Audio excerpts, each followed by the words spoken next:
Hello, everyone. Welcome to Tea Time with Juan Michael. And Ish. And today we have two special guests. Today we have Kenji and we have Sabrina. And we are currently all in Hello. Arizona. We're currently in Arizona, that's right. And And Tea Time continues. Tea time continues. That's right. Cheers. Cheers. Cheers. Cheers. Tea time. Oh, yeah. Cheers. Cheers, fam. So what are we talking about today, Ish? So,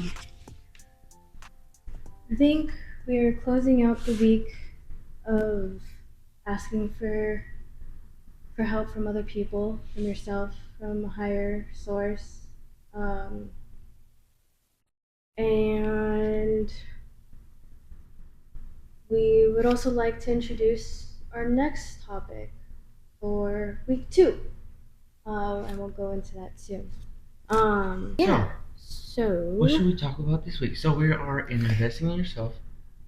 Well, first off, asking for help, understanding you have a problem, asking for help, how to discern who to talk to about what, how to understand that not all information is good information, so you need to be the scientist in your own life to determine what is good information for you in the moment that you are in the situation that you're in. Not only to ask for people you know, sometimes it's also the need to ask people that you don't know. And sometimes it's not even people, it's things, like nature, like earth, like sometimes just the air, the elements.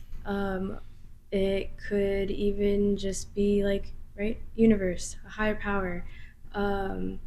It ultimately all boils down to really then just knowing how to talk to yourself. And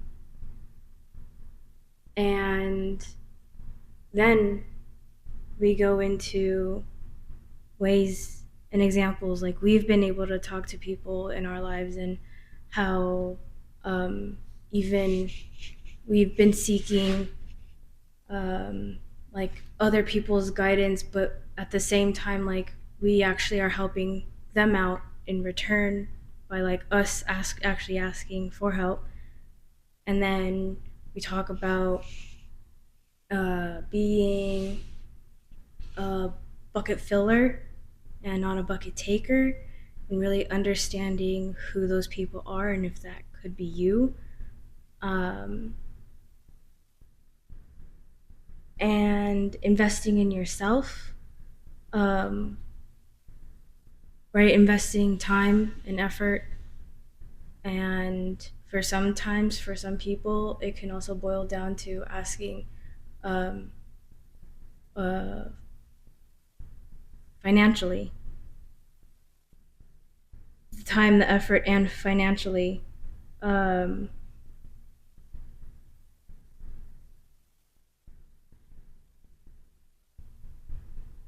And that's pretty much, I guess, and that sums the whole week up. We're gonna go with examples today. Oh, examples. Okay. So, What examples do you guys have? question goes for the both. Anyone could respond if you need a moment, or if you potentially think you could use an example before your own example. Well, where would you like to start? Like in all Anywhere for the you. amazing things you've listed. Anywhere for you that got you to where you're at now In your human journey. in your journey of life. So like a time you're going through a tough time, and you needed help. And maybe like, did you ever have problems asking for help? Like for me, I had a big tough time asking for help because in my family, it was like you had to figure it out on your own. Like we don't know how to do. We don't know anything about mental health. We don't know anything about anything as far as really anything, like even like Healing homework, outside of God. healing outside of God. Um, it's like just pray about it and hope for the best. Well, I think going back to what you brought up is like sometimes it's not always gonna come out as, hey, I need help in this thing, or somebody or higher source, whatever. Like it's just recognizing that there's something there that either within you or around you that needs work, right? Mm-hmm. And we might not recognize that it's, oh, I need help, quote unquote. Um, and that's really where I would think a healing journey begins. It's like it's the first breadcrumb you decide to pick up. How did you know that was your first breadcrumb? Um, Or like, yeah, how or Maybe- what moment were you in where you started to realize? Because the breadcrumbs are always there. right. Maybe for everybody, it's not always going to be recognizing this is the first one, right? It's just like whatever that first one would be considered is, and you do any type of work, you recognize that, hey, like maybe I gave this one a little bit more intention or energy or thought, and something came out of it, and that's kind of like your little aha, like light bulb moment, and you're like, whoa, Okay. like what was that? So what was that? For me? Mm-hmm. Oh, I don't know. That's very. Okay, okay. You might have to circle back. Right? That's- Okay. That's what I was getting to. Okay, think about it. Anything come up for you? Yeah.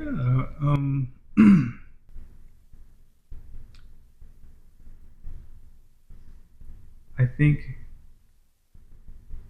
when it comes to like, it takes a lot of energy to, in a way, in a sense, to like be bad, right? So it takes a lot of energy, like knowing what I've known then to where I'm at right now. I realize it's so much easier to surrender whatever it is like those thoughts that's overall controlling and like really calling the shots in your life, whether that's subconsciously or not. And it takes a lot of energy to be conscious, but not that much energy to be good, if that makes sense. So just an example, I guess, that I can think of is one of the main reasons why like I got out the Navy was because I gave like one of my good friends a concussion. We were just playing around, and that moment. So pretty much what happened, we, after work, we're just deployed, doing runs and stuff, and then we get in the shower, and he hopped in my rack. Obviously, he was, still dirty and stuff. So like something just ignited with inside, and it was just like rage and like anger, and like it gets me like shaking a little bit, like shaking right now just talking about it, because like that's how real it was. So for those that don't know, what is a rag? Like, is that where you a sleep? rack. Yeah, it's where you sleep. So essentially, he just got off of work, was super dirty, and jumped in your bunk bed, Naked, or like naked, yeah.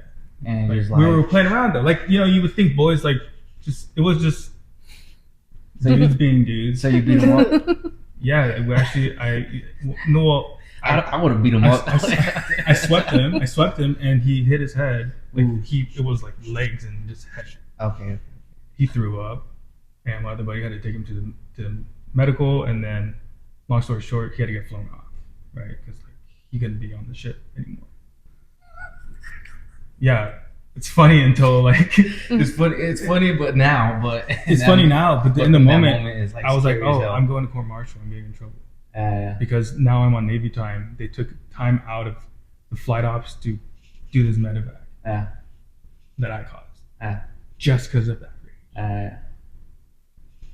Uh, That was when I realized, and well, that wasn't when I realized. It was before you get NJP, so before you go to captain's mast, like you talk to the big boss. Yeah. He ultimately decides where you go after that. So you go into court martial, you go to jail, like federal jail, Yeah. not just like prison, like out here, like state or county-wide. Because you essentially hurt government property. Government Right. property. Because essentially, when you're a soldier, part of the military, you're no longer a civilian. You're the government has invested in you, so Right. you're government property, Yeah, you send your life away. Yeah.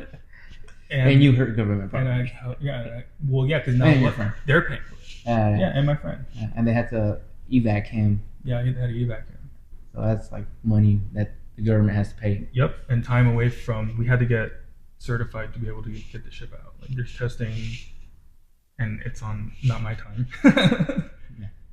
But we went to a Chiefs mess, and it was all the Chiefs. And we're standing there in our uniforms. And they're laughing at us. Right? They're laughing at us. I was like, so you gave him a concussion because you were naked in his rag?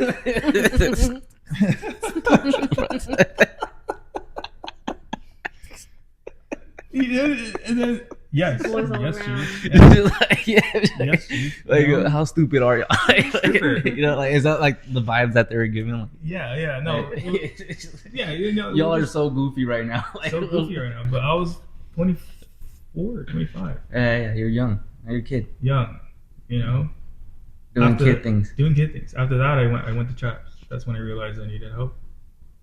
I said, the longer I stay in, I'm gonna kill someone. Like, not in that intention, but it could The unintentional. the unintentional, yeah, not knowing, like no control, right, type of thing. And that's when I decided to gain control of my life back. So then from there, I got help.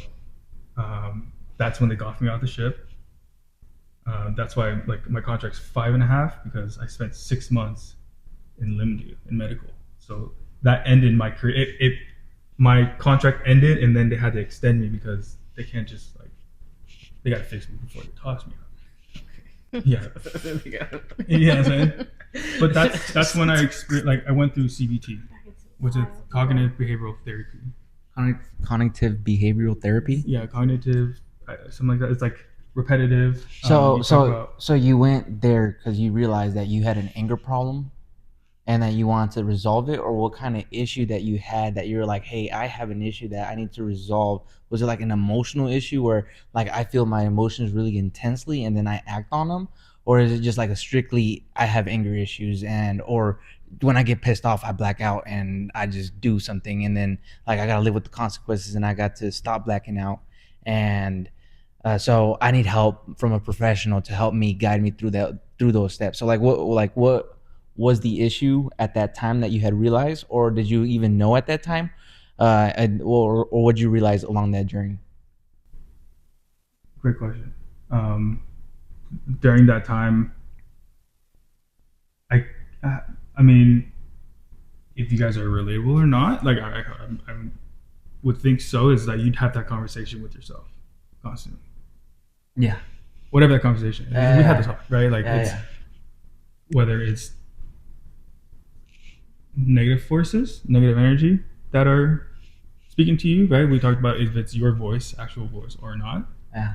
But having those conversations and knowing that if you kept going with those voices, that's literally controlling your life.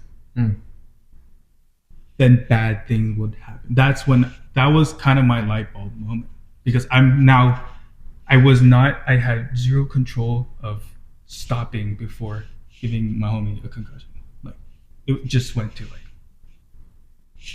0 to 100. F him up, Yeah, like destroy, like yeah, take it out, yeah. right? Yeah. So it's like I mean, you didn't mean to hurt him, And to I where he didn't got, mean- like a concussion, but you meant to like hurt him in the sense of like do it again. don't do it again. Like here's a few punches. yeah. Like get the heck out of my bunk. Like what the heck are you doing? The sound, because it's all like I-beam, so it's all steel, Yeah. right? How the ships are Uh-huh. made. Yeah, it was like boom, like it was like a. So he could have been like bleeding. I don't know, right? And I don't Yeah. want to get into all that because it's like whatever. But Yeah, it didn't happen. That Like, was- he just got a concussion. Like we were lucky. Like he just got a concussion. yeah, I went to Chaps. Yeah. And So I'm what not- is CHAPS for those that don't know? It's chaplain. So that's like On the ship. that's the CHAPS is the church. Yeah, on the ship. He's the pastor or the priest. Or, The priest. Yeah, So you go to him and talk to him. Yeah, I go to him and talk to him. And what did he tell you? Or like, what was the like? Totally open book. That was my first ever like opening up. I never opened up to anyone other than Chaps, and I never thought I'd be sitting in there like talking to him. Yeah. Even my parents, like I never really sat down there and like talked to them. Like she knows, right? Like until really after. But I don't want to skip forward. It's so went to Chaps, realized that there could be something else going on. And who knows? Maybe that ship just wasn't saged, right? Like it wasn't clean, Yeah. right? All There the was corners had things. yeah, there was so stuck in it. many cords that were tied to it, and there was no love bubble around it, right? Like it was just, it was a floating steel of crap. Like right, my experience was great. I am so grateful for my time in the Navy, but there's a point where you need to realize like if you keep going down this route, whether it's in the military or in your own path, that could lead to like self-destruction. Because you are not fully conscious of your choices, you might end up in the bars one day, or not even alive, right? How scary is that? It's pretty scary. Right. So, I'm not even like I'm Buddhist, right? Background. So he had an open book policy. You go in there, you talk, and he just tries to like figure it out with you, And that was my first time just like bawling out. I was out of a relationship that time, and things were just like it was just crazy, right? So then after that, Chaps was like, okay, you're no longer suitable for the ship. You can't be on the ship. That's when they pretty much got me into shore duty. So I still have time to make up, and then that's when I started getting treatment. Okay.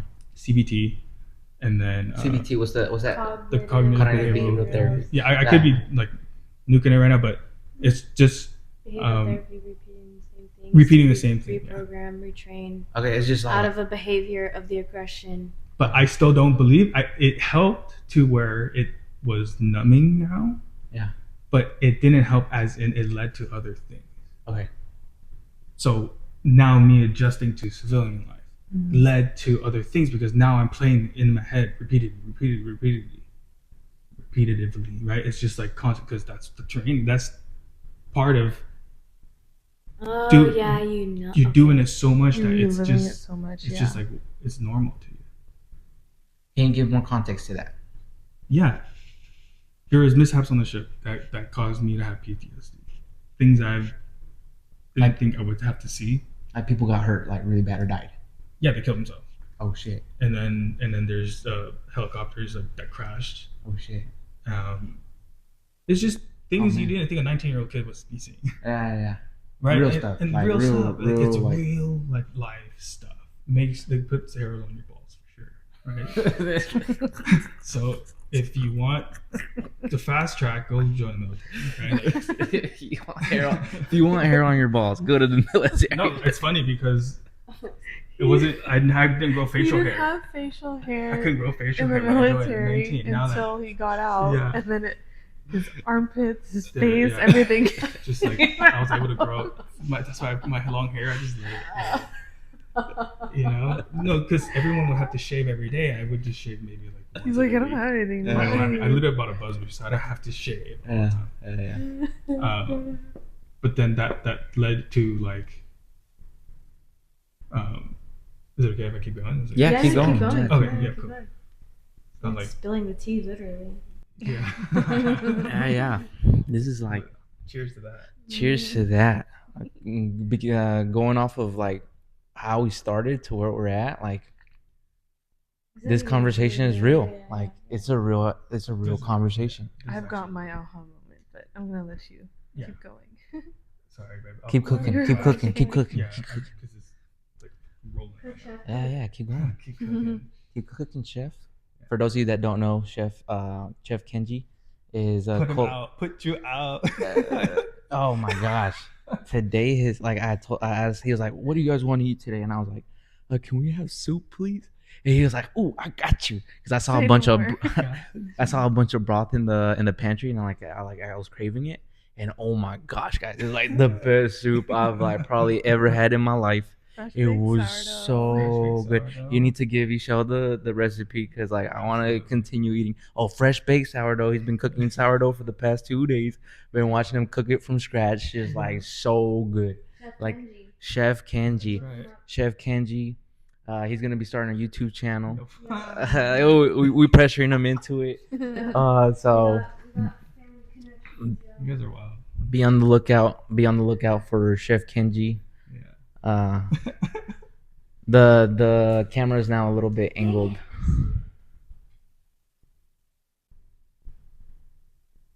There we go. Thank you very much. There you go. Do you want to talk? All right, continue, Kenji. Continue. Oh shit. Oh. Kenji's cookie time. So going back, so you're on the ship. Chaplain Yeah, says so- you actually get off the ship. Yeah, You're well, at no. CBT. Yeah, CBT, which is I'm just repeating just mishaps that happened on the ship, things that got me to seek help, whatever was bothering me. But then like there were some things that like didn't seem real too, right? Like it could be your mind like just making things worse and worse. That I went, oh, like if I went with that energy, that would had gotten me in trouble. Can you give some more context to that? Like just like the bad thoughts, just continuing and like acting on those, For or sure, like yeah. So I cut my finger the other day, Yeah. cutting sourdough. yeah. It was pretty deep. I remember you showing Yeah, us and at Christmas. Yeah, Christmas. Now it's kind of healed. That split moment, something went, you're going to cut your finger right Yeah. now. I like, no. And I jerked my hand, Yeah. cut my finger. I was like, sorry. I went, damn. I was like, and I told Sabrina, I was like, I literally was just thinking about cutting my hand. But do you think that was a bad thought, or do you think that was an intuition telling you like, hey, watch out, this is about to happen, and it was just like your subconscious mind letting you know like, hey, watch out, but also giving Okay. you a warning as to like what was about to come so that you'd be ready for it. Yeah, both. Intuition, like I knew it was gonna happen, and I still did it. So I was telling her, I was like, I just need to stop. Whatever I'm doing, that thought comes in, I just need to stop. So you got the intuition and you're like, I'm gonna continue, I'm not gonna cut myself, whatever. Yeah, that's Okay. not being conscious. Like Like you're conscious, but you're not paying attention to the sign. if you're washing a glass, a very like it's diamond glass, like you only bring it out on holidays, tea, right? A tea time. Yeah. And I'm over there being like, oh, what do I gotta do to when I drop it? Yeah. Are you conscious at that moment?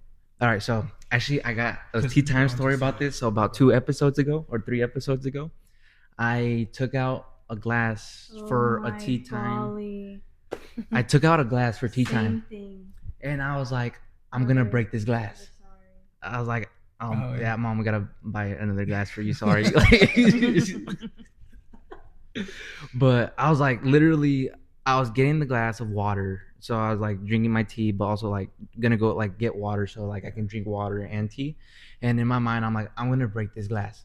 Like this glass is gonna break in this episode. Yeah. And I was like, if I break it on camera, it would be kind of like funny, right? Like not like, Oh my God. but like that was my thought process. I was like, I'm not gonna break it though. Like what? Yeah. Like it's just a thought. Literally, I set the glass down and then I go grab something and I like place it on the seat and I break the glass. Like it falls over. I'm like, bro, like not even on camera. I was like, oh, like at least like it should have been, like at least it should have been on camera. So like everybody, like it was like a blooper or something. Like,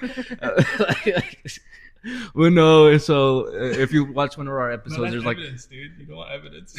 that's what Ishel was saying. She's like, no. Like mom saw that, she would get so angry. But it was the exact same thing. I had the intuition, like I knew it was gonna happen, but I was like, nah, Yep. like whatever. Yeah. And it ended up happening. So I don't think that's like a thing that you should like beat yourself up over. No. It's just like going like being more mindful of like understanding like when your intuition like speaks to you and like it's getting louder and louder, like the more we go on and like the more Tell the Probably difference. could have been worse. Like it was saying, hey, you're gonna cut your finger. Let's just sliver it a little instead. But that what jolted me was that when that thing, you're gonna cut your finger right now. I went, no, like, what? Like, and then I cut my finger. So yeah, you're right. It's kind of like that led to it. but I just had to just stop because it was my fault, partially my fault. Like I was cutting sourdough and it started to like sink, and I lifted my hand like this, and then it cutting like that. Yeah. Yeah, stupid, right? Like so. Well, I don't know if it's stupid because like I don't cut that much sourdough. Yeah. So, like, Yeah, but, it's just something that happens. It's like I broke the glass. Am I gonna get pissed off because I spilled the water, like because I broke the No. glass, or am I gonna be like, just like, okay, I broke the glass, I go buy another one. Hopefully, mom doesn't find out. Well, actually, I gotta ask her where she bought her glass, so she's gonna find out. So I can replace it. But it's like if your kid spills milk, are you gonna be angry at him because he spilled the milk? It's like no. It's like you just clean it up and then you talk to him. And then if he does it on purpose, it's like okay, now we're gonna have a really serious talk about it. But if it's just like an accident, it's not something that you should like get upset at yourself over because things happen. It's like sometimes you break glasses, sometimes you spill milk, sometimes you cut yourself even after you had the intuition that you're gonna cut yourself. Sometimes you have that intuition that you're gonna break that glass. But it's like it's okay, right? Yeah, absolutely. Like I agree with that.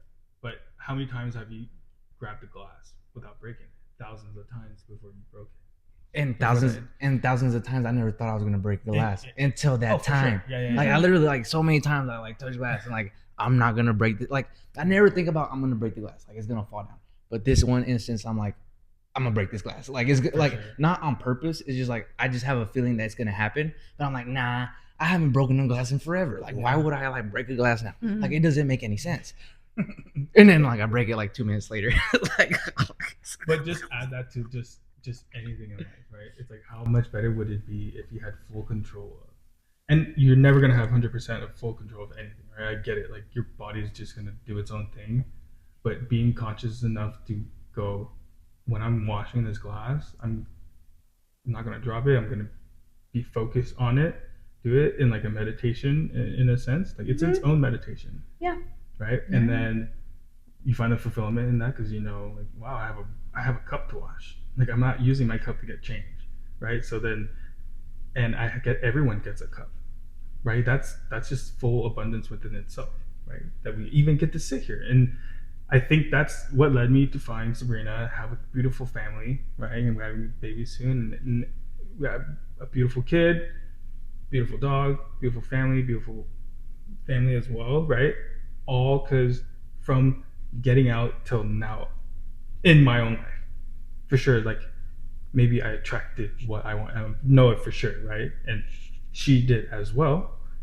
But having like calling the shots in your life, right? And the conversations we have now, it's like you get to here, and then from here, we're trying to get to here.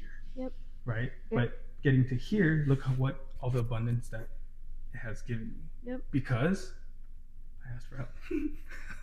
Yep. I asked for help. And what do you think the timeline would look like where you don't ask for help, where you Oh, don't for go sure. to the chaplain, where Yeah. you stay on the boat?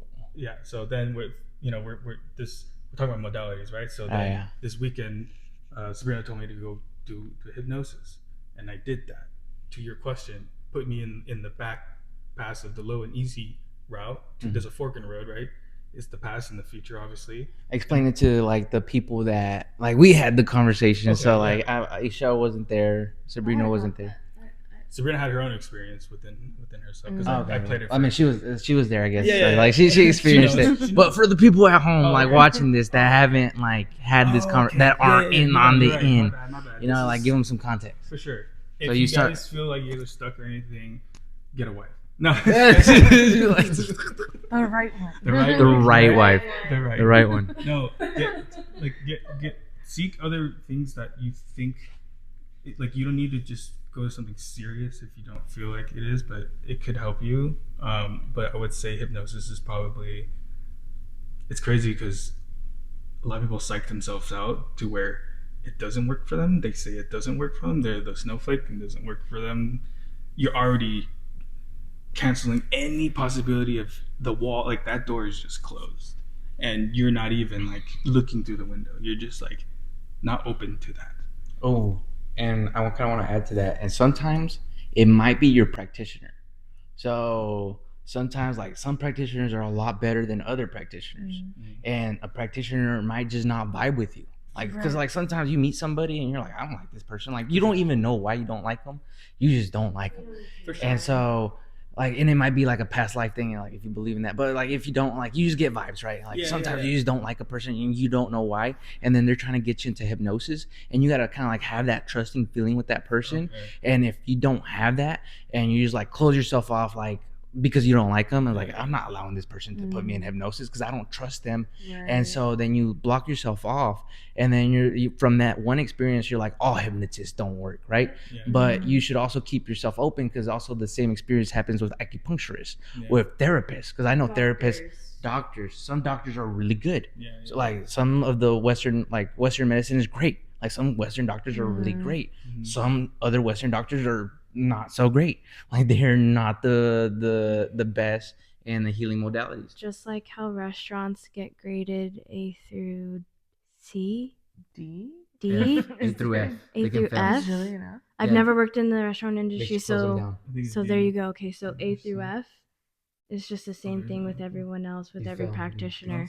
They can close down your. They all have a rating scale, That's what I and was- CNF. some are grade Fs, right? Some are grade Cs, some are Where would grade it go? As. So there you go. Yeah, so there's different people, right? Like they're gonna be different. They're gonna have different modalities. I've been to 2 different hypnotherapists. They do it differently. Like they get you to the same place, pretty relatively the same, but the way they go about it is different. So just because you try it with one person or you try it on YouTube, or like, don't close that whole thing off. Like I've been with professors, like even professors in college and teachers. Like some teachers are really great teachers, Mhm. and some professors and some teachers suck. Like they're just like terrible. But does that mean that school in of itself is not for everybody, or like is just like not good? No, maybe you just had a bad teacher. Maybe you just had a bad professor. Maybe you just had a bad therapist. Maybe you just had a bad doctor, right? Psychiatrist, whatever it is. So, like, don't count it out based off of your experience. What do you think, babe? That's why you gotta do the research and be a scientist of your own life. That's right. Boom. Mic drop. Oh yeah. do you think, babe? Sabrina's turn. Your turn. My aha moment? You're Yeah. It's really like when we first started talking. So it's like just going through most of my life and suppressing, just learning how to be really good at suppressing any like shit show that comes your way, right?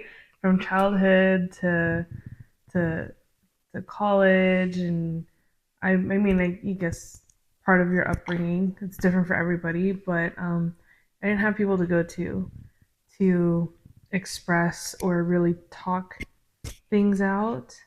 And so once you're really starting to make decisions that impact your life so heavily, so I'm talking about fast forward, we're in college now. So my college time is his Navy time.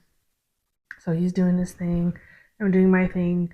I realize like a lot of people do. A lot of our decisions are just autopilot, right? We've got things to do, places to be, like people to see. Things are on autopilot, but then we're just kind of like stumbling and fumbling through life. We're just like, all right, maybe another day, another day. But then there's a point where you kind of like flash back to some of those moments where you're like, ooh, oh. You're just like, oh, those are not like the best decisions, but I mean, thank goodness, gratefully, still here, still standing. And then it's like, when we met, there were conversations that we had about, I mean, there was nothing, no stone left unturned.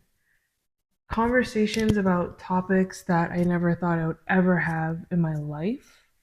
I never thought I'd have with somebody else.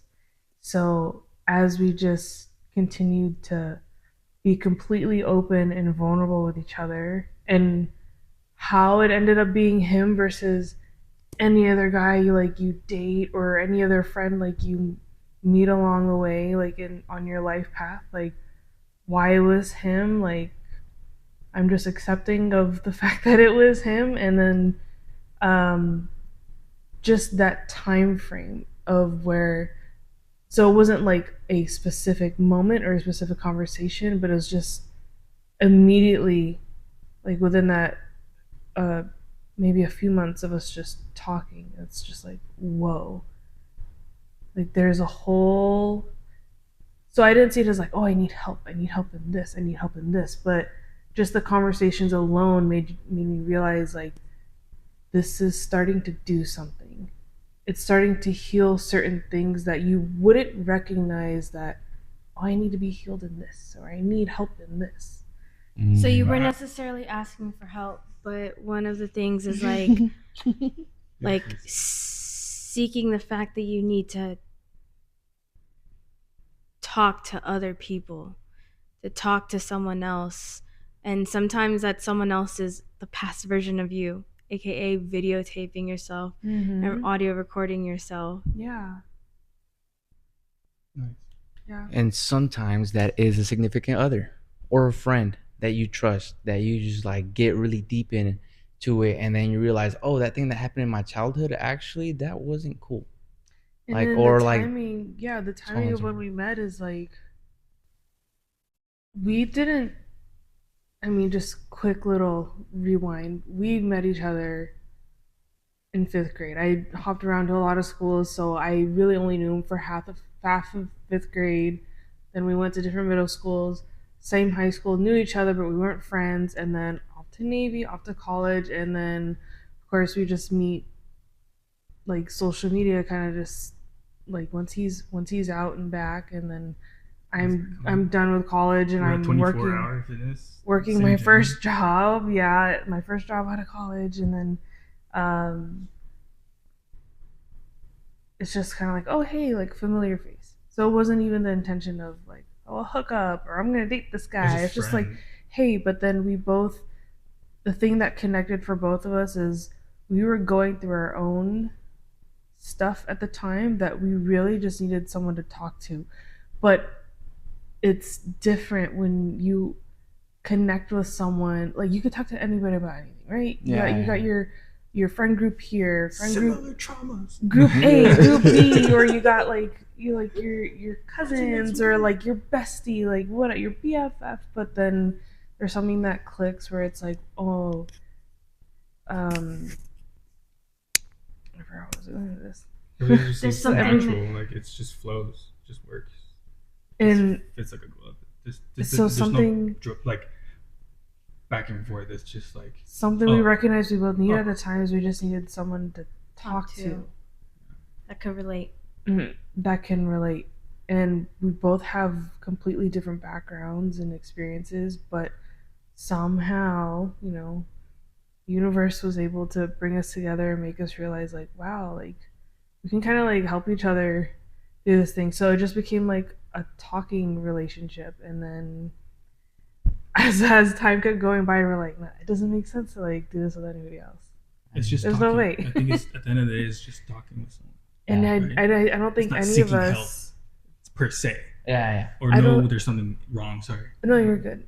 right? But it's just like just to talk to someone. We're social animals, right? Like Yeah. we're social beings. Like we need to just talk to each other. But Yeah. if you find someone who, you can like relate to this much and just communicate. Literally, it's not that hard. Just surrender. And allow yourself to be Vulnerable. vulnerable. But like you said, is like sometimes you got like a doctor or a chiropractor, acupuncturist, when you just saw it like off the bat, like, oh, I don't Don't vibe trust with them. this person, right? So you're just going off that intuitive feeling, which is a good thing But- for a lot of decisions. So it's like, why is it that at least with us, there was something, and as closed off as he's been his whole life, as closed off as I've been my whole life, there was something that came into the mix that allowed us to surrender without realizing we were surrendering. And that allowed us to be completely open, completely vulnerable, completely honest about anything and everything. There is nothing we don't talk about. Everything. We talk about everything. So, and it got to a point where when we would hit those like hard topics of conversation, or you get that friction between each other, maybe you have a little spat or an argument, normally what do people do in a relationship or earlier on or maybe partway through, like a year, 2 years, whatever, a relationship, and they hit those bumps in the road. It's so easy to just go, okay, screw this, like I'm out, right? Abandon ship. Let's just fuck it. I'm gonna start over, whatever.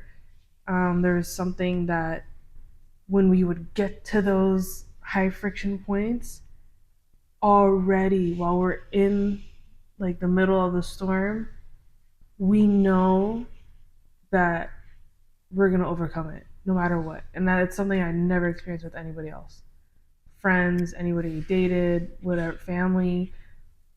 So as hard as it was to be in those moments, it's like we're gonna get over this. So you could be crying, you could be yelling at each other or whatever, but like you're like, we're always gonna get past it. Don't go to no matter sleep what. pissed off. Don't go to sleep Fix pissed it. off. Yeah. Why spill it to the next day? Why just sit in that mug? Gross. Go shower. Go wash your feet. Go brush your teeth, and then you wake up and just figure it out. So, and I mean, that's more of like along the lines of a relationship, I guess, or what we consider to be a very successful and functioning one. But I mean, I think it applies to a lot of things, right?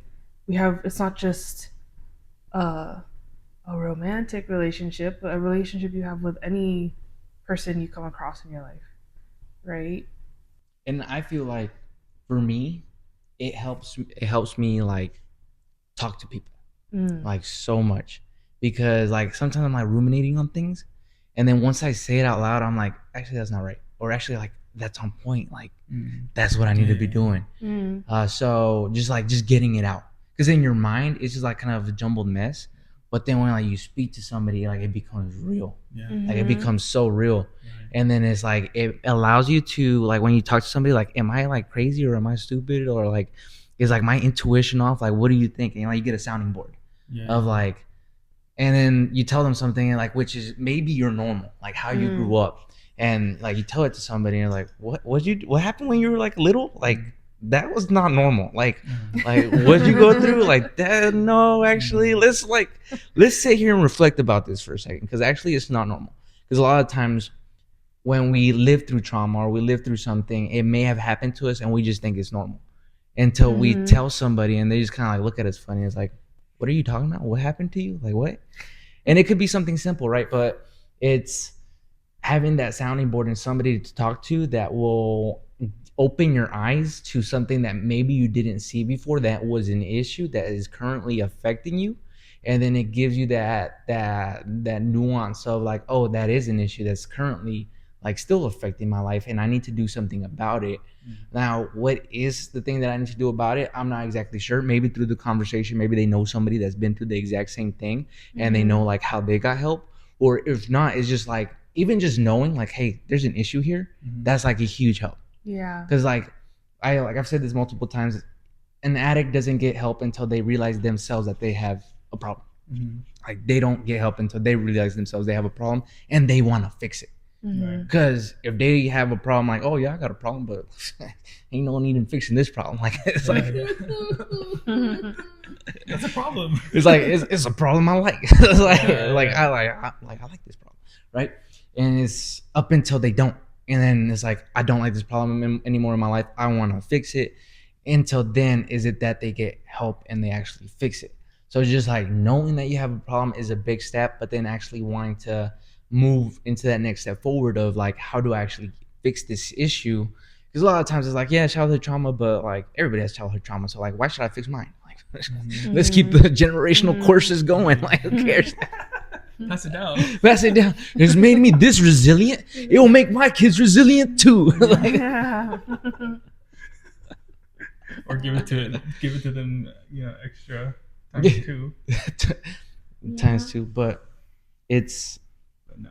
through these conversations and through having conversations that we realize the issues that we've gone through. And like, then once you realize that you have an issue, then you can decide whether you want to fix it now or fix it later, and when you're ready to fix it. Because that's a big thing. If you're not ready to fix it yet, that's all right. It's just like, now you're aware of the problem. It's like if you have a leaky roof, it's like, yeah, I have a leaky roof, but I put a tarp over it and it's fine. Mhm. Like Mhm. it's like it's good. It's like nothing's gonna happen. That sounds terrible. Like, That's what's gonna happen next. You're sitting there like just wet, soaking. and that's what happens to people. Eventually, like they hit that low point in their life, like the roof falls in on them, and they're like, "What the hell? What happened?" Or like, "What the heck? What happened to my roof?" Like, oh, that problem that I didn't think was a problem was actually a really big problem, and until it blew up in my face, did I actually do anything about it?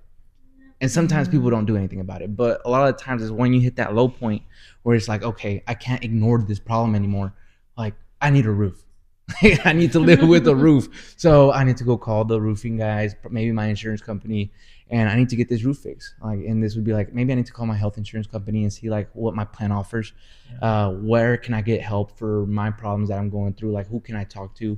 Maybe I don't trust anybody in my life because sometimes people don't have people that they can trust. So it's like, what paid professional can I get that, like, researching through the different ones is like, okay, I see like this person has gone through a similar thing that I've gone through, so maybe they can help me. And maybe like I look at their website and I like the vibe of their website and like what they're talking about, and it really resonates with me. And so like this is a person that I want to work with, and like let me go try them out. And maybe you try them out and it works out and it's like it's perfect for you. And maybe like you try it out and it does work, but it doesn't get you to where you want to go. And so it's just like that initial step of like at least releasing the things that you have on your mind, and then eventually later on you end up finding the person that's actually going to help you get past that challenge. Mhm. You have anything on Ish? Yeah, I want to say that's beautifully said, dude. It's like that's kind of you can translate that over to dating too, right? Like to your point. Thank you for all that you said too, babe. Like that was amazing because I feel the same way. It's like you keep trying until one maybe sticks, and then like you're like okay, and then like you try it again, and then like you know that hurts because you all that effort, and then you think about like you created the beautiful gingerbread house, and you finished it, and at the end of it, oh, it looks like crap, and you're just like, okay, well, you ain't getting a gingerbread house, so then you go build another one, right? But that's it. Find someone that resonates with you, right? Find someone who you can hear you out, or like listen and communicate that over. Not even just in a professional setting, but also in just people like you guys. Like we can have conversations. We have the trust, right? And it's just like, yeah, that's it. And so does this. It's not always gonna be like one person, one thought, one place. Like one reaction is the one-stop shop for Everything. to fix everything. Like there's layers to your shit, right? So like, but it's Ogres are like onions. They have I was layers. literally thinking that when I was peeling the onions today cooking. it's like, Ogres are like onions. I was ripping it.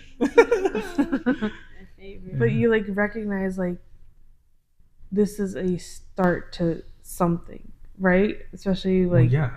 if you're just recognizing, oh, okay, I'm on my transformative journey, my path to healing, I'm fixing this and working on that. Like you don't know what all those layers are. They're buried deep in your subconscious, and then when you just start pulling at the threads like one after the other. Go ahead. Sorry, yeah, just because you're talking about that, the onion layers, and then just saying like having another set of eyes kind of look at the situation, right? Maybe even when he was born, when Kenji was born, I was still a little bit like tubby. I was like pretty thick. I had some. He had dad bod before he was a dad. Yeah. I was like preparing for it. Yeah. And I was a dad, and then I was like, I look like crap. Yeah. But it takes like that could have been 2 years. That could have been 5 years. How long back until you realize like how much pain you're gonna suffer? 5 years, 10 years. Let's see how long you're gonna do it, right? That I couldn't see that when I'm looking at myself brush my teeth in the morning or going to take a shower at night, right? And we always look right before you shower at night. You look at yourself, and in the morning you look at yourself, right? Yeah. In between when you walk in between, right? Like to your whatever. But having another set of eyes, like having someone else can see that, have someone see that, have it address it, because you're just doing it. You're just going. you don't know until you take a second and like to realize. But even that, what 90% of your time, your subconscious is taking over, right? So it's like, when is that 10% really you to be like, huh, like let's get that change, right? Or find someone to like pinpoint things. And sometimes it can also go down to ego. It's like, I don't have a problem. I don't have an issue. Oh, for sure. I've been this way my whole life. Yeah, What's yeah. the problem with this? That's a problem within itself, What's the problem with this? right? But that's a survival thing. Like ego, I thought it was just kill the ego, kill your ego. But no, I realized it's your survival. It's literally instilled in you to survive, right? Yeah, there's a reason for Am it. I gonna go to downtown Chicago or wherever to like, yo, what's up? Like, I'm not gonna do that, right? Because I know, like you said, don't be here around at night. Cool, I won't be here around at night, right? Like, For context, we're talking about like growing up in the South, growing up around like racist people, and sometimes they'll tell you like, "Hey, listen, at past nighttime, like get the hell out of here." It's like, okay, see you later. Like I don't have to be told twice. And you don't know who's going to be potentially racist about what.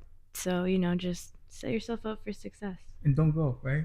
Yeah. Don't go. So what's that? Survival. Hello. That's Hello. your ego. Yeah. If your ego goes, nah, I'm gonna come up. I'm gonna come at night at 9 o'clock. I'm gonna stand right here. You're stupid. Like you're done, right? You're stupid. But when it comes to like a promotion, you're not gonna boost your ego. So yeah. like know that you can't just kill it because you need to use it simultaneously. Just it's your superpower. Use it It's in a superpower. smart way, but also don't allow it to be your weakness, Yeah, super weakness. Because it could. Harness, yeah. Don't allow it to be your Your- kryptonite. Your kryptonite. Yeah. Or your main source. Imagine that being your main source. Dude, Yeah. it's gonna lead you to so much different stuff. You have zero control of your life. You're in survival the whole time. You're in inks. You're living in the inks the whole time. And I think this is also a great time to talk about honesty and being honest in relationships. And like, if you see your friends got a problem, like, let them know. Like, hey, you see them drinking around too much? Like, hey, bro, what's going on? Like, why are you drinking too much? Like, what's really going on in your life?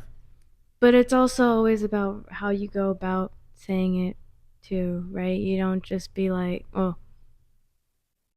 I guess it all depends on the person. But for me, what I've experienced is I could be a bit too aggressive and stern in how in how I direct my questions, my caring. They're like out of love and care, but it comes out as direct, stern, and sergeant-like. So it all really just depends in how you deliver. There you go. Delivery. And also being honest with your friends of like, if they're not doing cool things, tell them, hey, dude, like what you're doing is not cool, right? Because sometimes like we will allow our friends to do things that we normally wouldn't allow of society in general because they're our friends and we don't want to like, I don't know, we just kind of like give them more of a leeway of like, oh, that's just Jimmy. He just drinks a lot, like he's all right. That's just him. Ever since I've known him, he's loved drinking or like whatever it may be. Ever since I've known him, he's been sad. I was like, he's just a sad guy. It's like, That's just him. That's just Jimmy. that's just Jimmy, right? Or he's just disrespectful. He's a disrespectful guy. He just likes to disrespect people. It's just like he finds it funny. So that's what he does. Like I've tried to like maybe you don't call him out on it. Maybe you've called him out on it and he just like disrespects you, right? Maybe you don't want to be friends with that person, right? But again, I understand there's like complexities with it in the sense of like childhood friends, and sometimes you've been friends with somebody for so long, and maybe they're like your only friend, and you're like, I can't leave them behind. We've been through so much, like sometimes it's important to leave your friends behind in order so that they can see that they have an issue and they have a problem. It's like, oh, so and so won't talk to me anymore. Like, maybe I have a problem, like. Because I thought I was cool because like I've done it to him his whole life and he's never had a problem with it, but all of a sudden it's a big issue. And then like they go out about their life and like they keep doing it to other people and other people are like, that's not cool. I'm not going to hang out around you. And then eventually they start to realize like, oh snap, the way that I've been acting is not cool and I need to change myself. It's very similar to how, not similar, but I kind of find it funny, but like in Zootopia. So in I saw Zootopia, the second one. I don't remember the first one. it's in the first one. That's the first one. So it's in the first one. So in Zootopia 1, there's the bunny. The bunny Hops, I think is her name. Judy Hopps. She wants to be a cop, and so growing up, she wants to be a cop, and she wants to be a police officer. And so she's a bunny. There's never ever been a police officer bunny before. It's a world of animals that are animated. If you've never watched it before, spoiler alert. So there's a fox in the world, and like in her class, like growing up, that is constantly trashing her. You will never be a cop. You're just a bunny. Who do you think you are? And like is a bully to her. And so he ends up bullying her a lot and just like being a really nasty person to her. And then eventually, like at the end of the movie, like they're all grown. She ends up becoming a cop, and she's like all down in the dumps because she like kind of ruined the world, or she feels like she ruined the world when she was like there to fix the world, quote unquote. And so she goes back to the farm with her tail between her legs and just like, all right, I'm not gonna be a cop anymore. I'm just gonna be a dumb bunny farmer like everybody wants me to be. And then she sees the fox come up, and he is different. He's like, and her parents were like, you started working with the fox in the city, and that made us think about this guy differently. And like now we work with him. Now we buy his pies off of him, and like we do business with him. And then the fox is like he sees Judy Hopps, and he like immediately just like feel like you could tell like he feels bad about how he treated her as a kid. And that's the first thing that he does. That's the first interaction. He apologizes. He's like, "Hey, Judy, like, I just want to apologize for how I treated you when we were kids. Like, I wasn't like I was dumb." He was like, I was dumb, insecure, and I didn't know what to do, so I took it out with rage, and I apologize for how I treated you. Like, and so people can grow, and sometimes you have to allow them. You have to allow them as well, right?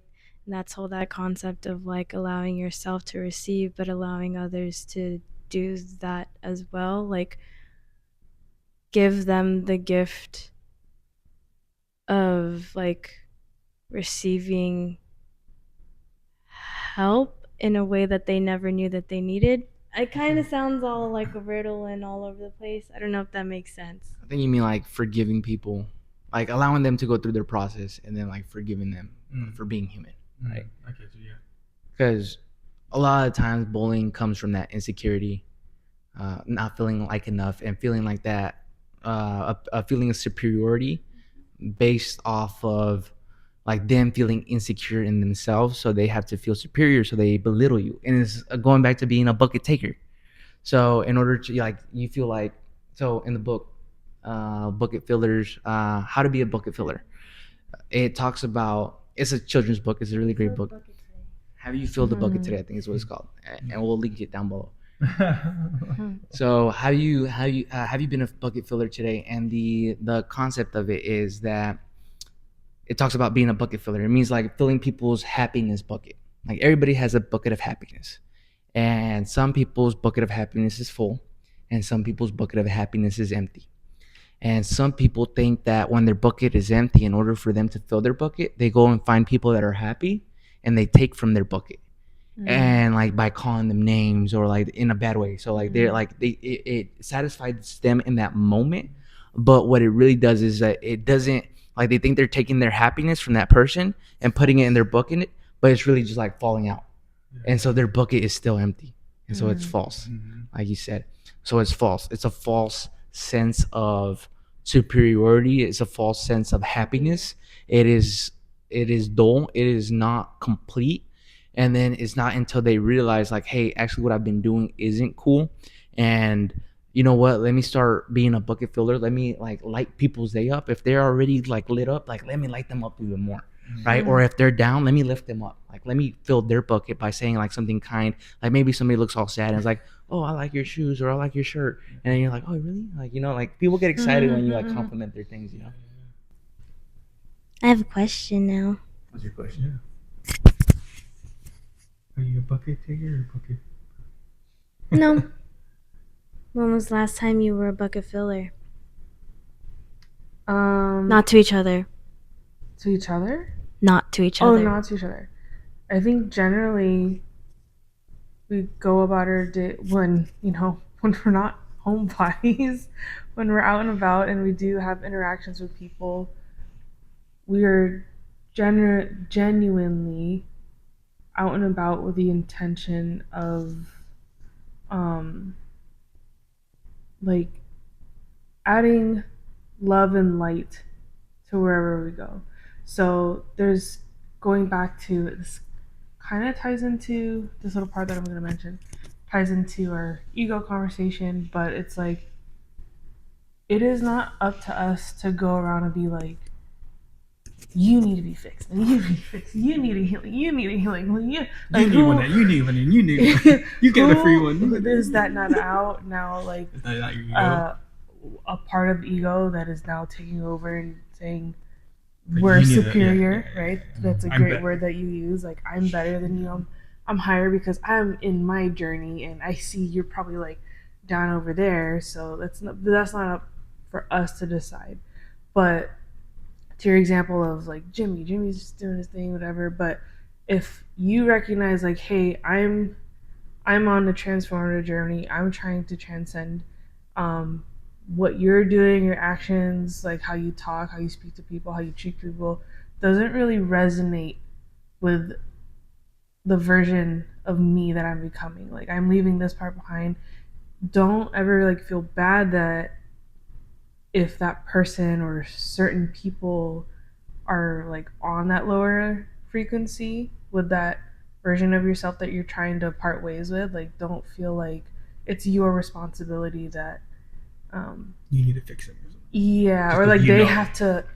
have to come with you. Like sometimes Don't, you have don't to feel cut guilty either. don't feel guilty that you have to cut people out.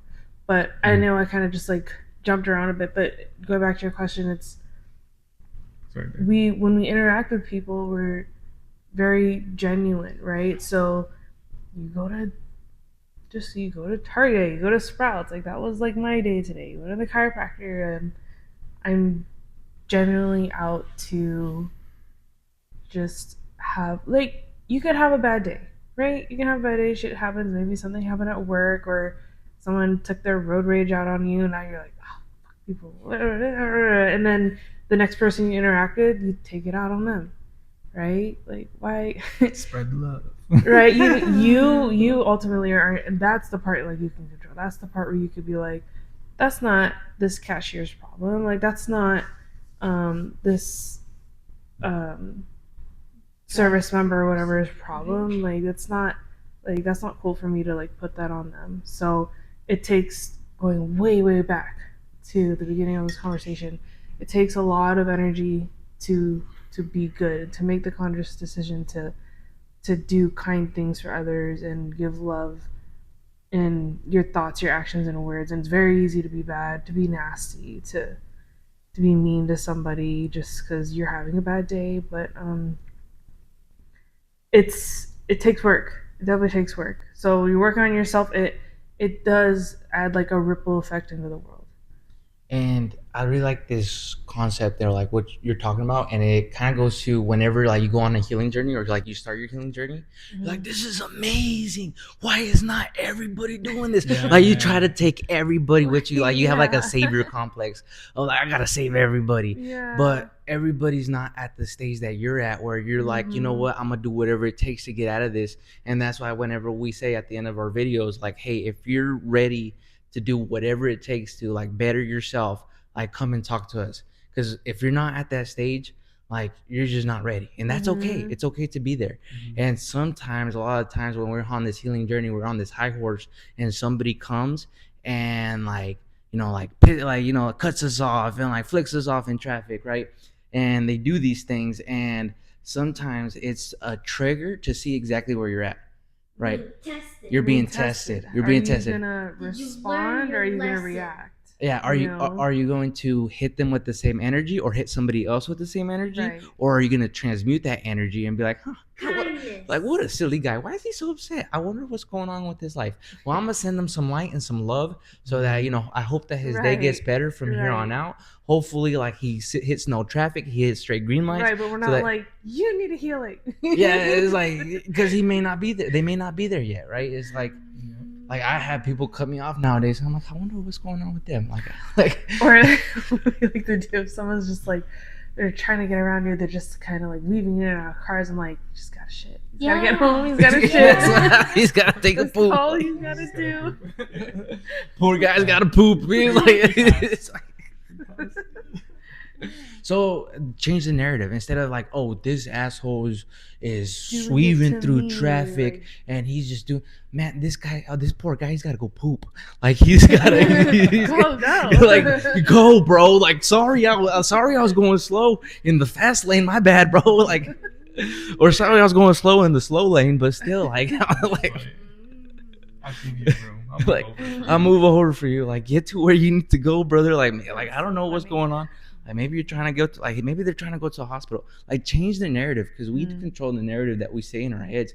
Just like we could be like, that guy's a douchebag. Like, he probably does that to everybody. We can change the narrative of like, oh, maybe his daughter's being delivered right now and like he's trying to get to the hospital. Like, because you don't know. You don't know what's really going on with them, or like maybe their family members like really sick in the hospital and they need to go see them. And so like we see it as, oh, what a douche, like why are they in such a hurry? But in reality, like they're just like they got a mission that they need to accomplish, and maybe they are just a douche. But at the end of the day, like what narrative serves you? What narrative helps you stay in that high frequency state of mind of like love and light and like connectedness and keeps you away from the low vibrational of like separation and like screw that guy and like matching their energy. It's like instead of matching their energy, you transmute their energy and you send them love and light. Stop it right there. And Cut and the head off. just cut the head off and like don't allow it to continue.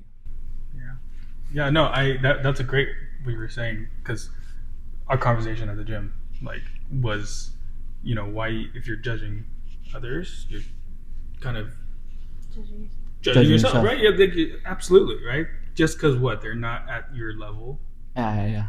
of whatever, but people shouldn't take ayahuasca, right? Like there's just certain things that people should just not do because they have severe ADHD or they have severe we don't know, right? So in this healing thing, it comes at a time. Like I would hope everyone gets healed and learn modalities and ways to heal themselves. However it is, it's literally, you talked about the 60 and like there's a lot more, right? Everything and anything. Washing cups, we were just talking about. That's a modality, right? As meditation to get yourself to that higher spot. It's so much easier to just be bad and just be on that paved road we talked about, that laziness road, than to actually do good, right?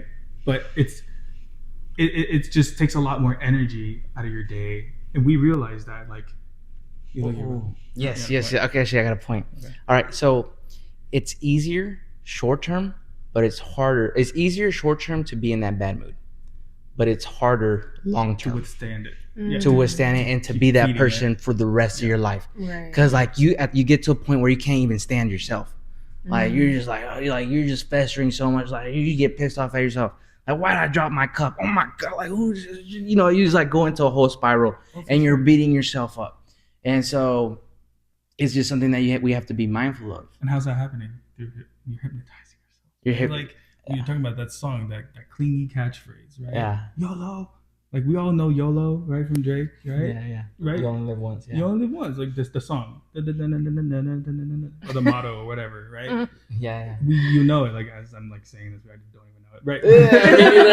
I'm agreeing, and I'm like, What was that song? I remember it was so catchy. Bye, but- bye, bye. Like everyone can do, okay, bye, bye, bye, right? Like Yeah. you hypnotize yourself to keep going into that like muck, right? So it's like, yeah, just to that point, yeah. But we were talking about like being kind.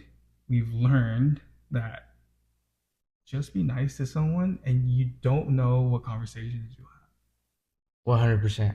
Dude, ever since we started dating, we moved to La Tierra. We've talked to Sergeant Major. He was a neighbor, because we take Rue on the walks. And you're learning so much from other people. And then we met another. She's walking her dogs. We met her. She lives in the same complex. From there, it will just spiral.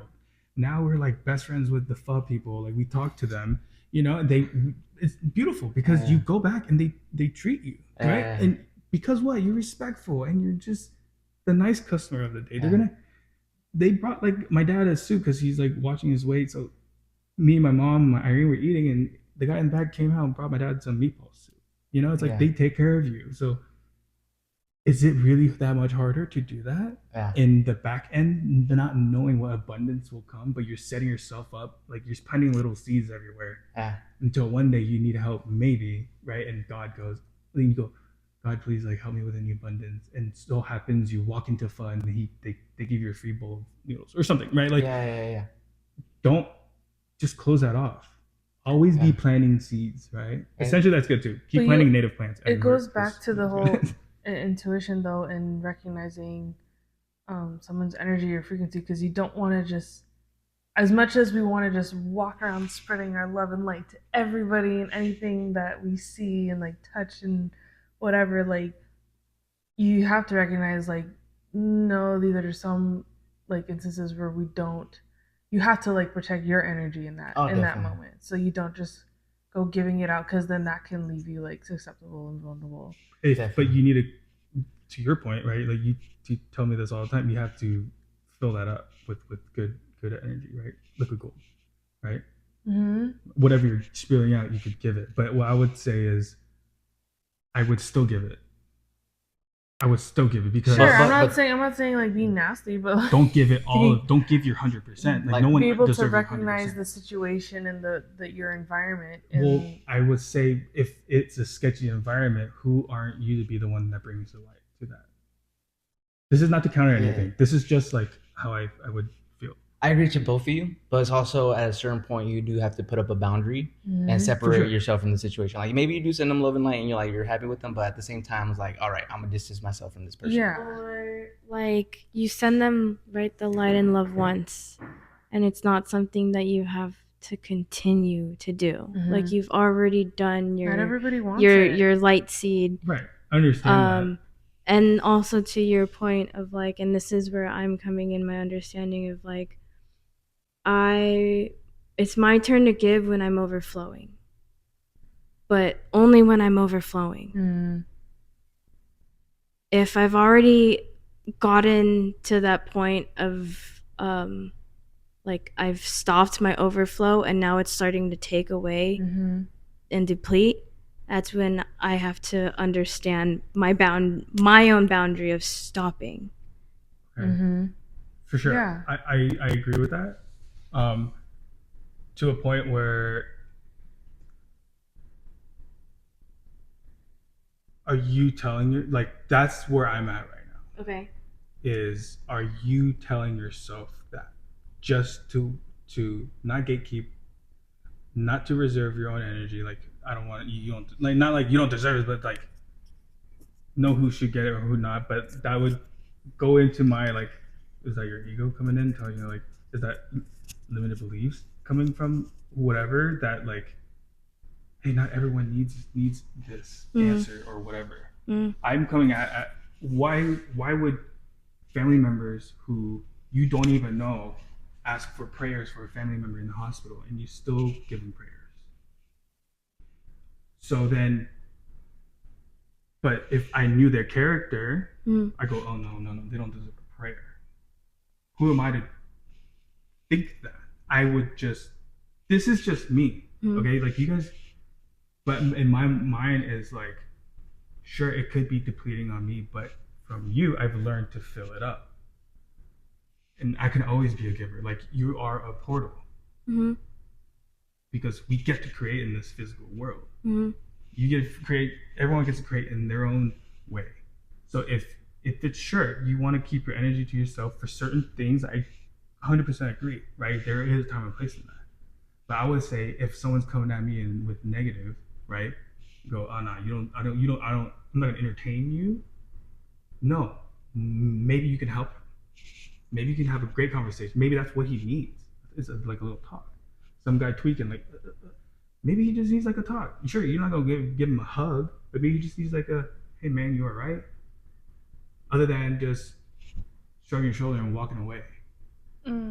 Well, I think it's a mix of both of what both of you guys are saying. Mm-hmm. It's about just recognizing When enough is enough. the situation, the time, the place, the setting, the people. Like, I'm not saying it's always going to be your type of scenario. It's always going to be like your type of scenario, but So then why not move just in there?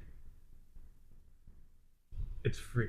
because I mean, if we're being realistic, it's like we all go through our own things too. We're not 100% all the time, are we?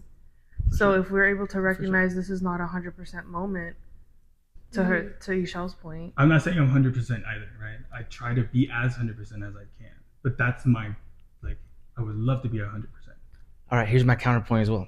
All right, to both to everybody, Okay. to everybody. See, that's a good conversation. So sometimes you have to be a sacred mirror for somebody. So they start screaming at you, like instead of cowering down, like scream at them, right? Not always, but sometimes, like, because sometimes it happens to me. Somebody starts chomping me off, and I come at them like I protect myself, like I'm not. And then they like I'm not thinking about like, oh, I need to be the love and the light. It's like, all right, you want what you found the right one today. But sometimes that's what they need, right? It's not what you want to give them, but it's what they need, right? Like you want to give them the love and the light all the time, but sometimes they need that sacred reflection of like, hey, actually, maybe like, why did he talk to me like that? Oh, how did I talk to him first? Maybe it's the way that I talk to him. And typically, like, people just allow me to talk to them like that, but this person didn't allow me to talk to them like that. So now they start to reflect on, hey, maybe the way I talk to people isn't the best, and maybe I need to adjust the way that I talk to people. And so we're a sacred mirror for them. And so sometimes, like when we blow up on somebody, not saying that we want to do that all the time, but sometimes it's like, and it happens randomly. Like you may not even be planning it. And it's like somebody just like all of a sudden like hits you with the phrase or like just like comes at you with something crazy, and you're like, who are you talking to? Who do you think you are? And like, again, not saying that that's like all the time. It's just all of a sudden like intuition just hits, and you're just like channeling something that you like. You're just like, and you're just like, where did that even come from? Like I was like, I was in a good mood before, and all of a sudden like I just hit them with everything, and like I didn't mean to, but sometimes like that's what they need at that time. We don't know it. But maybe we made like a soul contract before we even came on this earth that you're gonna hit them with that, so that they can like reflect back on their life and like how and be a sacred mirror for them. So you like they can reflect back on like who they are and how they're acting, right?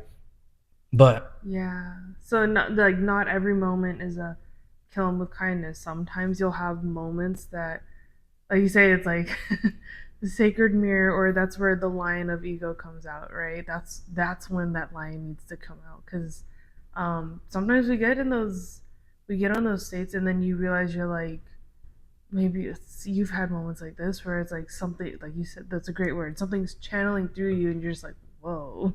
Yeah, that's zero.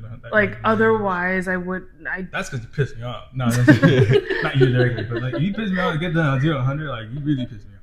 Like, okay, good. Okay. To your point, yeah, it's really hard to be nice. Yeah, definitely, right? Because you tickled something in there that like just got me, right? Like for sure. Right? Everyone has. you touched the right button at the right time. It's This is yin like, yang. It's the balance, dude. Like you gotta have good, you gotta have bad, right? But I just rather go with good. You know, like. Obviously, bad's gonna help you too, for sure, but balancing both. I've been thinking and reflecting while this has been going on, and I think it also kind of boils down to how you were mentioning earlier about, right, your like consciousness, but it's also your awareness, and like your awareness of you, and your awareness then of like what is your energy and what is your state. And what Juan tells me all the time is like, if you're only giving of yourself 50% of the way, like, are you really doing that other person that you're talking to really any justice at 50%? right. At what level do you think you would be able to be of your most service to people, honestly?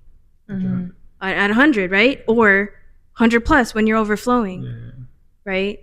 So then it kind of boils down to, yes, you would want, right? We would want to, we would all want that, right? To give light and love to everyone, to give them always give human decency, but like as much as we would want to help all the homeless people, all the people who are addicted, is it really going to do them any good at whatever state you're at? At whatever state. At 0%? At 2%? I think you follow your gut. At 25%? Right? Then it just goes back to like intuition, awareness, and consciousness For sure. of like your state you're at and how you can be of your best service to who you're about to provide yourself to. Yeah. So I feel like, again, going back to the, it's easier to be bad. And again, it's like, it's easier to be bad short term. And it may be harder to be good short term because you have to do the work. You have to do like wake up, do your meditation, do your stretching, like get yourself ready before like you even look at your phone. Like do everything that you need to do that's gonna get you in the right headspace, right? But long term, like it ends up paying dividends.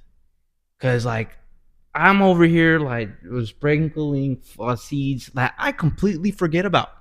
Like I completely forget about the relationships that I've built with people just because I get so busy and I get like ingrained into like whatever project I'm in at the time.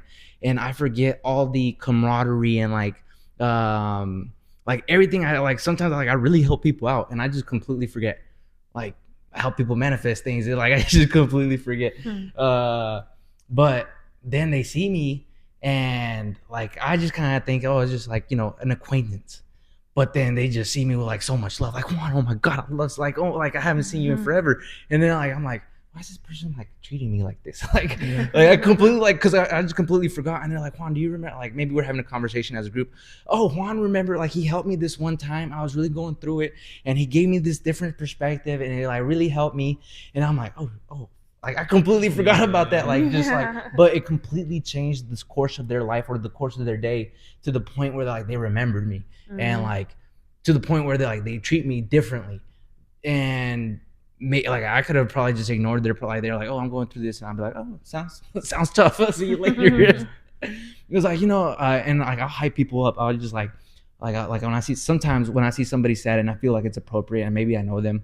Maybe I don't sometimes, but like if I feel it's appropriate and like the setting is correct, like I'll give them a hype talk, like oh, somebody like this. So one time, like I was walking through campus and this one guy, he was like really down, and he was really down. He was just like in the dumps, and I'm like, hey man, what's going on? He's like, my two sons are sick, man, and it's just like it's just so much right now, man. It's just like they're both sick. They've been sick for the past like week and a half, and it's just like they're running fevers. And like I'm just so tired from being up and just like taking care of them, and like then I got work, so like I'm working full time, and then like go home and like taking care of them, and like I'm just so tired, and it's like I don't know if I can make it. And I'm like, hold on, hold on, wait a second, like wait a minute, like wait, like is this situation gonna make you weaker or stronger? And he just like starts thinking about it. He's like, it's gonna make me stronger. So like why are you talking yourself down, man? And I'm like, are you gonna get better from this or worse? He's like, I'm gonna get better. And he's like, so this is a growing opportunity, right? He's like, yeah. And I'm like, are your kids always gonna be like 3-4 years old, or is this like one of the hard sessions that like one of the hard seasons that you have to go through that you're gonna reflect back on and just be like so grateful about like how you got through it? And he's like, you know what, you're right. Yeah. And he's like, and then I started giving him affirmations like, hey, come on, like repeat after me, brother. Like I believe in myself. This is like I'm gonna be stronger than I was yesterday, and you know, like things like that. And so like, and then like I saw him, like I walk up to him and he's like all down in the dumps. And when I'm leaving him, he's like, yeah, man, I like all hyped up. But it's just like a little sprinkle that I left there, and it's like, and like every time I see him, he's so lit up to see me. And like now that I remember like this conversation, I'm like now I like, oh, that's why he's so lit up to see me, because like every time like he needs some help or like just a little pep talk, like I give him that pep talk. But like I just don't conceptualize it. I'm like, why is that guy always so happy to see me? Because you carry yourself that way, dude. Yeah, and like I really helped him through a tough situation, but I completely forgot about it. But because I'm just like sprinkling like happiness and love, but I could have easily been like, oh, he's down at the dumps. Oh, like, hi, Oscar. Like, oh, your kids are sick. Oh, that sucks. Like, see you later. Like, because I was on my way out that day. Like, I was like literally walking to my car, or like walking out of campus. I was still on campus, like walking out the doors, and he just happened to be like right next to the doors walking out.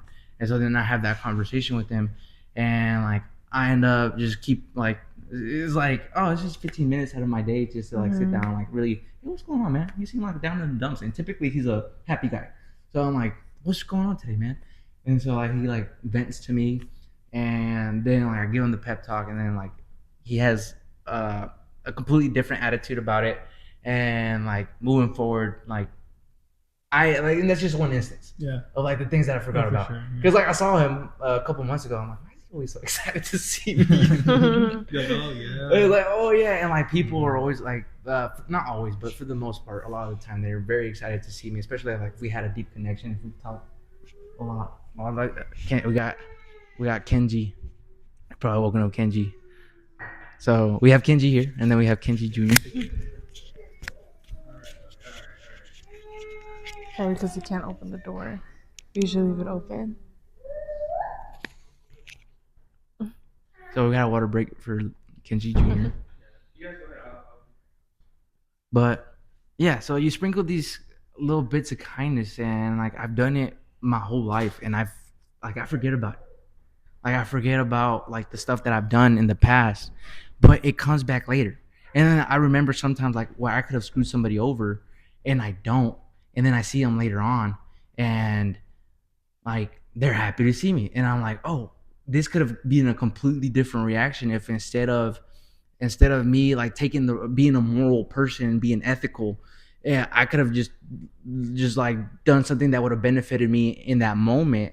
But moving forward, like all of a sudden I see them out in the world, and I'm like, oh man, I'm so grateful I didn't like morally compromise myself, because like I'd be like so within myself, feel like shameful of like how I treated them or how I acted or how the actions that I took at that moment, at that time. Right. So, and that's a great example of going back to in that moment you were like, okay, who can I help out here? It was just a genuine interaction, and like in that moment, like you went with it, right? Your genuine love and like friendship, however, whatever you want to like call it, it just came out naturally because you're at that in that specific moment in the interaction, like you were on some other type of frequency. He's down here and like you're up here, and you weren't looking for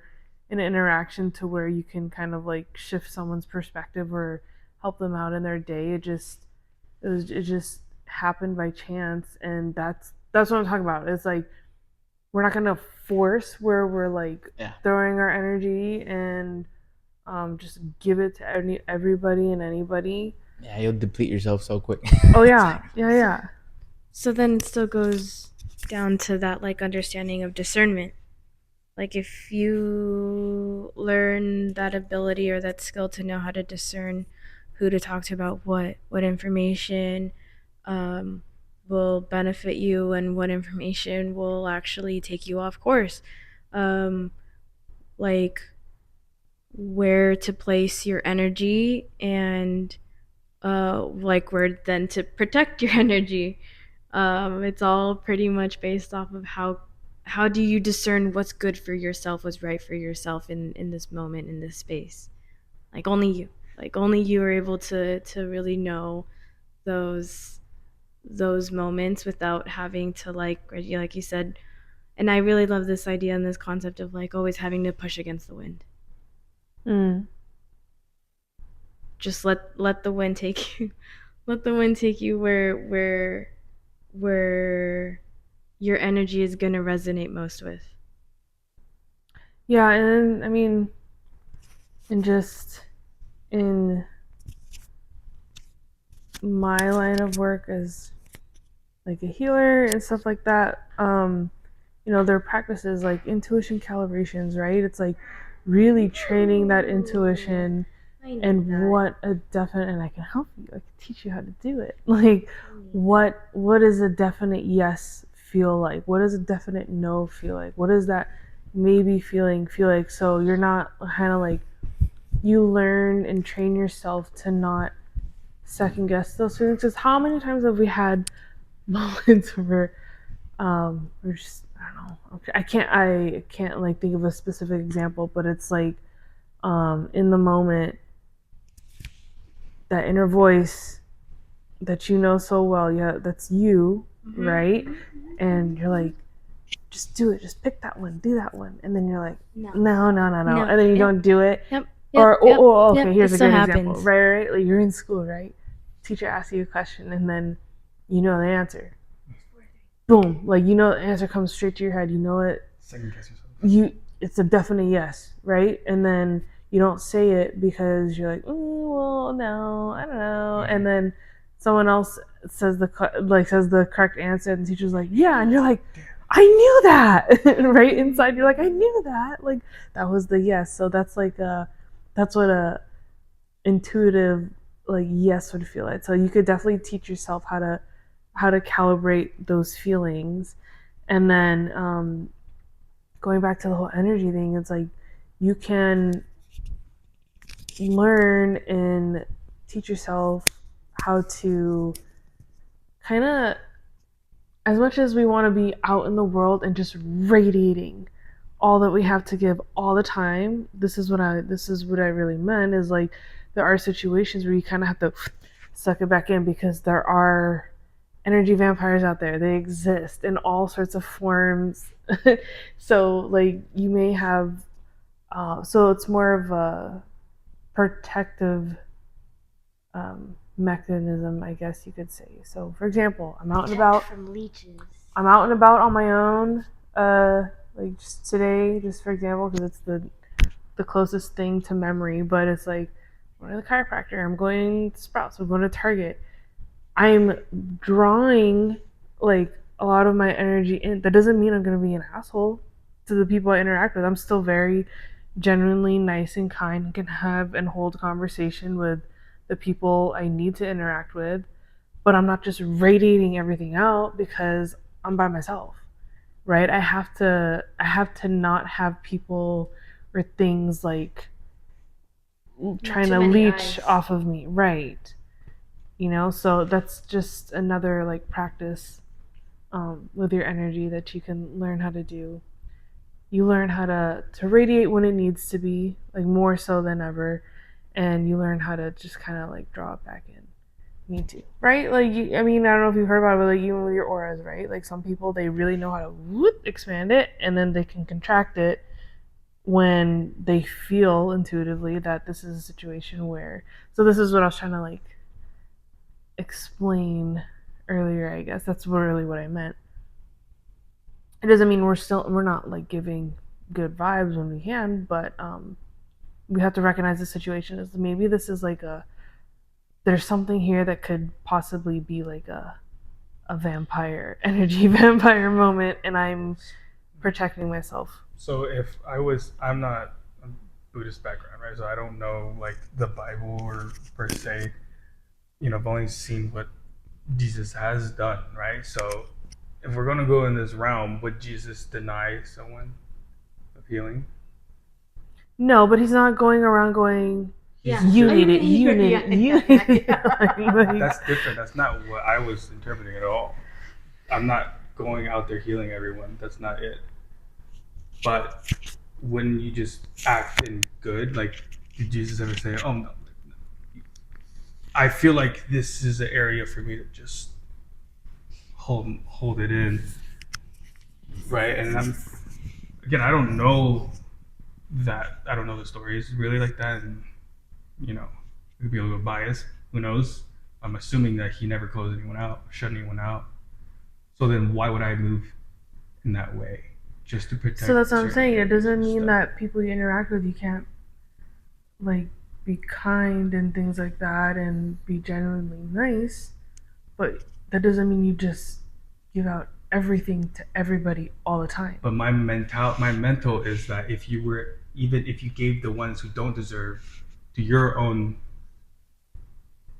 idea of undeserving of, not in that way, right? Like just if this is kind of like you want to be a little reserved, wouldn't that be the light that you shed that would turn that situation into like good. What are essentially? you considering as someone to be undeserving or deserving if, like I said, So let's say we're just having, we're open to having on So you- our end, we're open to having conversations and whatever, being kind to people, but then like if they're more like the, I had a professor once who referenced people like this as they look like they walk around smelling poo all day. Just like sometimes a lot of older people have it, just very Yes. stink face. Does that mean we're gonna be like, you don't deserve my kindness and my love and my light? Like, no, like we're still gonna be nice. Right. So to your point, like if you went out and did the stuff today, right? You went to Sprout, Target, whatever, like Trader Joe's, and you're obviously like, thank you, right? Because I want you to be home, like for sure. Mom's probably gonna kick my butt. I'm not there with you, but I had to watch Kenji. Okay, you had to take a nap. So there's that, right? Okay, but to your point, like I'm gonna reserve my energy when I'm outside, right? My thing is paint it white. Paint everywhere you go white, because then who else is gonna do that, right? So yeah, I get it. Like you're not like exerting all your energy. I'm not going like laying on the floor. Everyone, just take my wallet. Like, go. Everyone, it's on me. Like you know, like it's on me. You guys, I'll pay. No, right? To your point, that would be if I'm at 50%. If I had $50 in my pocket, I would still buy someone like food, like who's of in the tuition type of thing, right? Okay, so for example, let's just say you were to go to do all the errands with Sabrina. She went to Sprouts first. You saw a homeless person in front. You would give him what? You would give them what? What would you do? I obviously you would kind of got to look at the situation. Right? Okay, so but what would you do? Happens today. We walk out of Sprouts. You see the homeless person. What would you do? I walk by him or he walks by me. Okay. Then you go to the chiropractor. You get out of the chiropractor appointment, you see another homeless person. What would you do? So am I walking by him? Yeah. It's you're always walking by them. You're Like- always walking by them. They're laying down. And they're right there in outside. front of you, right outside, right in front of you, plain as day.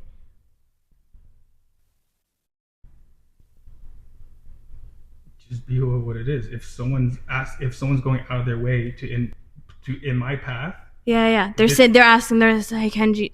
Sorry, they don't know your name. I apologize. Hey, sir, like, I just need some money.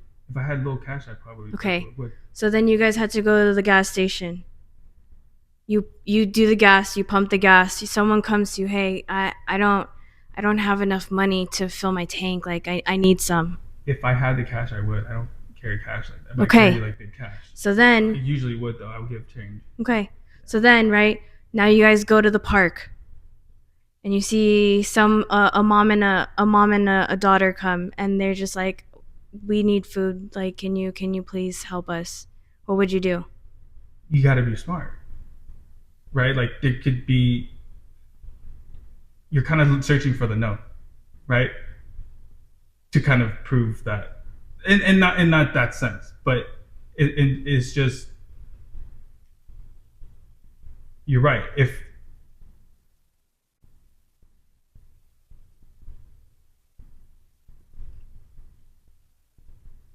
why not set the mentality of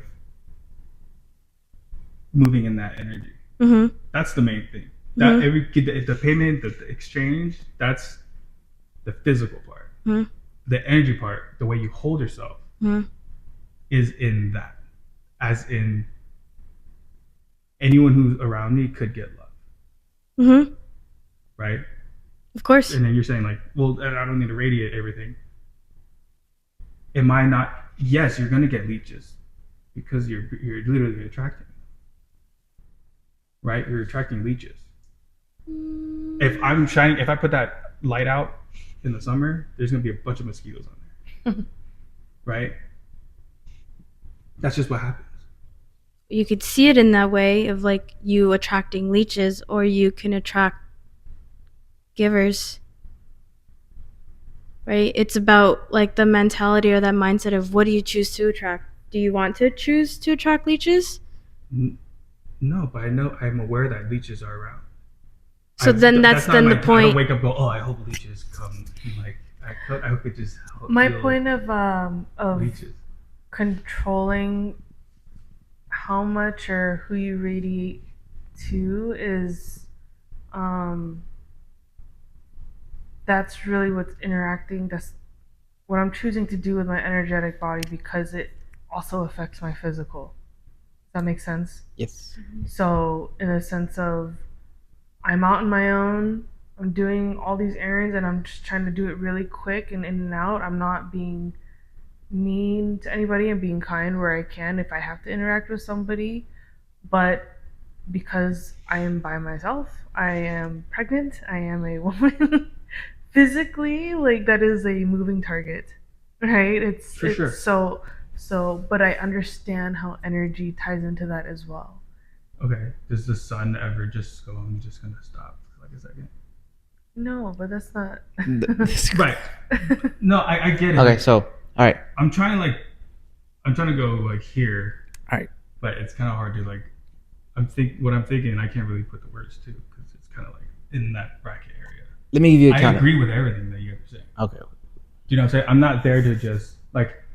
It's not fucking. Sorry, Starship Troopers. We like just take all my energy. Like, no, What? not at all. What do they do? Just fucking the bug that goes right in the head and it's just like sucking the brain. Just, like, yeah, like that's not that. I understand that, right? Like that makes sense, right? I'm not like just take it all, everything. Take my change, take the shoelace off my shoe. Like that's not it, right? But because what it is like, let's put that in abundance, an aspect of abundance. I'm not everything I'm doing right now is so there's just anything that comes up, whether it's abundance, whether it's coming, right? And what do I plan to do with it? I'm at 101%, right? But if I'm at 50%, why am I not thinking at 101% every time, right? If I let myself even get to 99, that's now me deviating from the goal. And the goal is to get to a point where you can be deserving enough to give everything out, right? Like you have so much abundance that you're able to just give, but you've been practicing it. We've been talking about it. So Buddhism is like the way of life. So I think there is like, yes, being so abundant that you can give to everybody, but then there's also aspect of stewardship, of taking care of the abundance that has been given to you. Mm-hmm. Of like just because like you're overflowing, like okay, you're overflowing, so you give a family $1 million. That $1 million could really devastate that family. All of a sudden, they start gambling, and it takes them down. That's not for you. That's not for you to go. That's outside of it. You did what you have to do. Anything past that, that's on them. Because we know that people can't do their healing. If you knew that they're on a healing journey, and you give them that money, that'd be great for them. But if you didn't know that they were even open to healing, and you gave them that money, then yeah, they're undeserving of it. But you doing that act, that's it. Anything past that, they could spend it on hookers. They could spend it on a table, right? That you don't agree with that table or something. Then Okay. It makes them undeserving of it. But putting that out there to have, I think that. All right, let me give you another perspective. Right. All right. So why doesn't God heal us all? Like when we ask him, God, please heal me. Why doesn't he heal us? And I've been contemplating this question, and I'm going to give you the answer right now. So God, heal me right now. God is abundant. He can do whatever he wants. He's all powerful. Like, why doesn't he heal us? And I'll tell you why. Because I've been thinking about this for quite some time. For a long time, I've been contemplating this. Why? Like, and when I was going through my healing journey, like I was throwing up blood and I was like, had all these diseases. If God would have healed me right then and there, I would have continued with all the habits that I had before. I would have continued with all the habits that I had before, and I would have ended up at the exact same place maybe a couple years later. And maybe even worse off. Because maybe I would have gone like drinking and driving after a club and just like, random things that happen whenever you're not thinking and you're young, right? So would his abundance have blessed me, or would it have put me in a state that would have cursed me? So that is the discernment that we need to have of who do we give our energy to and when. So also going back to the dad with the two kids, like if this dad with the two kids, he's like, nah, man, like I feel down in the dumps, and I give him my little pep talk, and he's like, nah, I'm not gonna say your affirmations, like, and I'm just sitting there for like an hour, just like talking to him, and just like feeding, like he's just essentially taking all my energy. At one point, like I'm abundant. At what point do I need to be discerning and cut that off? Right? You can't just give everything freely all the time, just like God doesn't give us the healing that we ask for him, because if he did, we would, like, he does give it to us sometimes. Like he'll give it to, or he'll send the people to us that will help heal us. He'll give us the direction that we need to take, but it's up to us he'll lead us to water, but it's up to us to drink. But he's not going to essentially heal us so that, you know, we're constantly, so that we're like we're in the same loop. We don't learn the lesson. We need to learn the lesson of our actions, because at the end of the day, that homeless person, like maybe like everything happened and they just bad luck and they just ended up on the streets. And you gave them light in the moment.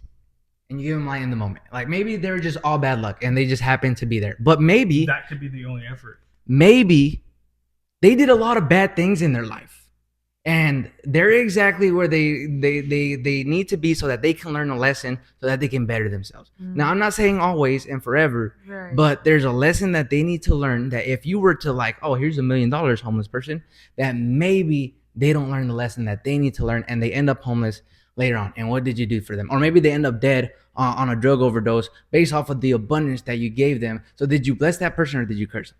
You wouldn't know. You wouldn't know until afterwards, but still you have to be discerning. And it's also like in terms of, okay, well, about your consciousness too. Like, is it really not on your conscious that you could be doing this potentially wrong thing, even though your intention was truly pure? One more time. So being conscious that there's that other side of the coin, Which is your good intention is actually their downfall,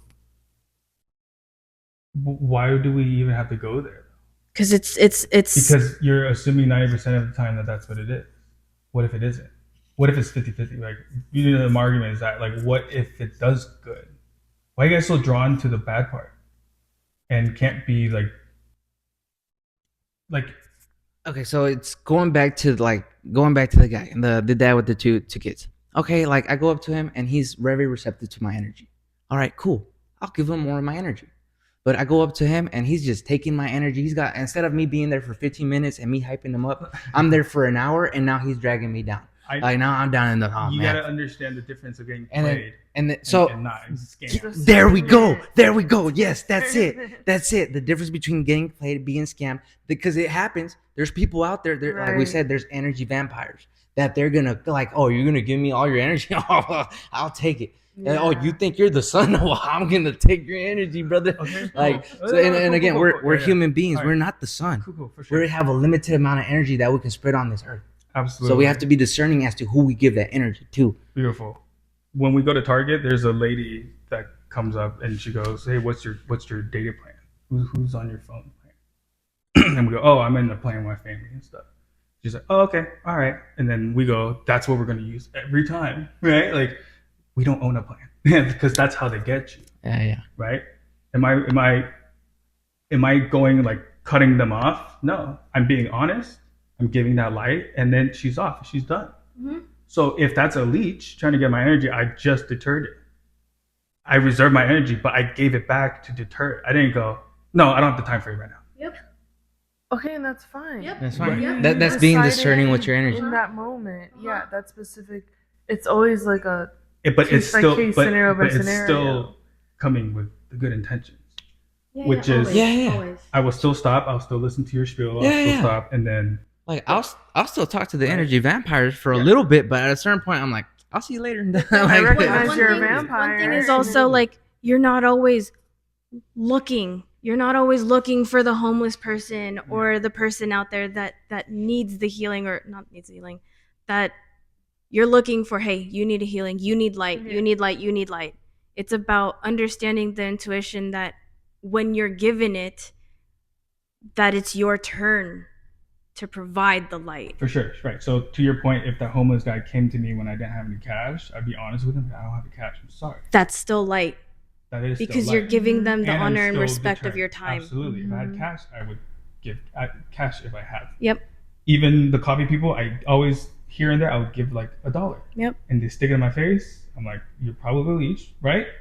I'll still do $1. So Yep. that's just my thing. It's not just like I agree with everyone we're saying. You know what I'm saying? And I understand not getting scammed, not getting played. I've been there, done that for sure. It's just you can revert it with good. Right? If there's someone coming at Sabrina, threatening her, I'm gonna put a hard stop to that. I'm not gonna give you love. You don't deserve that right now. Like, that's survival. That's different. It will still be, honestly, even just saying that just says like, I don't even give love. There will still be some type of love until you keep this is now something else. Cross the boundary. This is now like you gotta figure this out.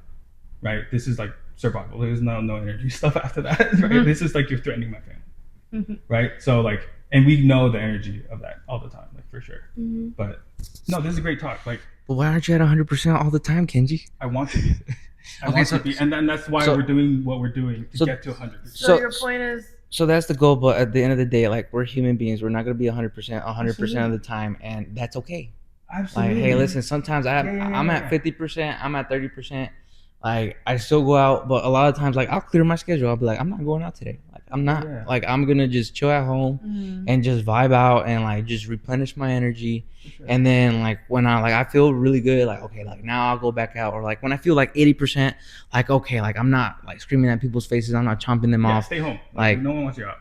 Like no one wants you out in the wild, right? Like stay home. You should stay home. Hey, right? but if you're going through it, you know, like and you have to go out, we completely understand. So your point is more of like when you are in situations where you may have like interactions, you want to be at a certain capacity to be able to give it if it is a moment that calls for it. Say that one time. Sorry. So like one side it's like you could be 50% and you're like just stay your ass at home, right? Or it's like you're like I am working on being at 100% when I go out versus 50% when I go out, because if there ever comes a situation where I interact with someone and you know, you'd rather be at 100% than 50% is what you're saying? Yeah. I'd go out regardless if I have enough, like physically, like I said, it's all different. It's all situational, right? Because I know going without no control of my like a conscious decision never leads to something good. Because in my life, my experience of what I've gone through, everyone's gone through different things, right? Like it's great, but like I almost like got really like in trouble. I almost could have killed someone. Like I guess could have been like, I just said his name right. He could have had like name dropping.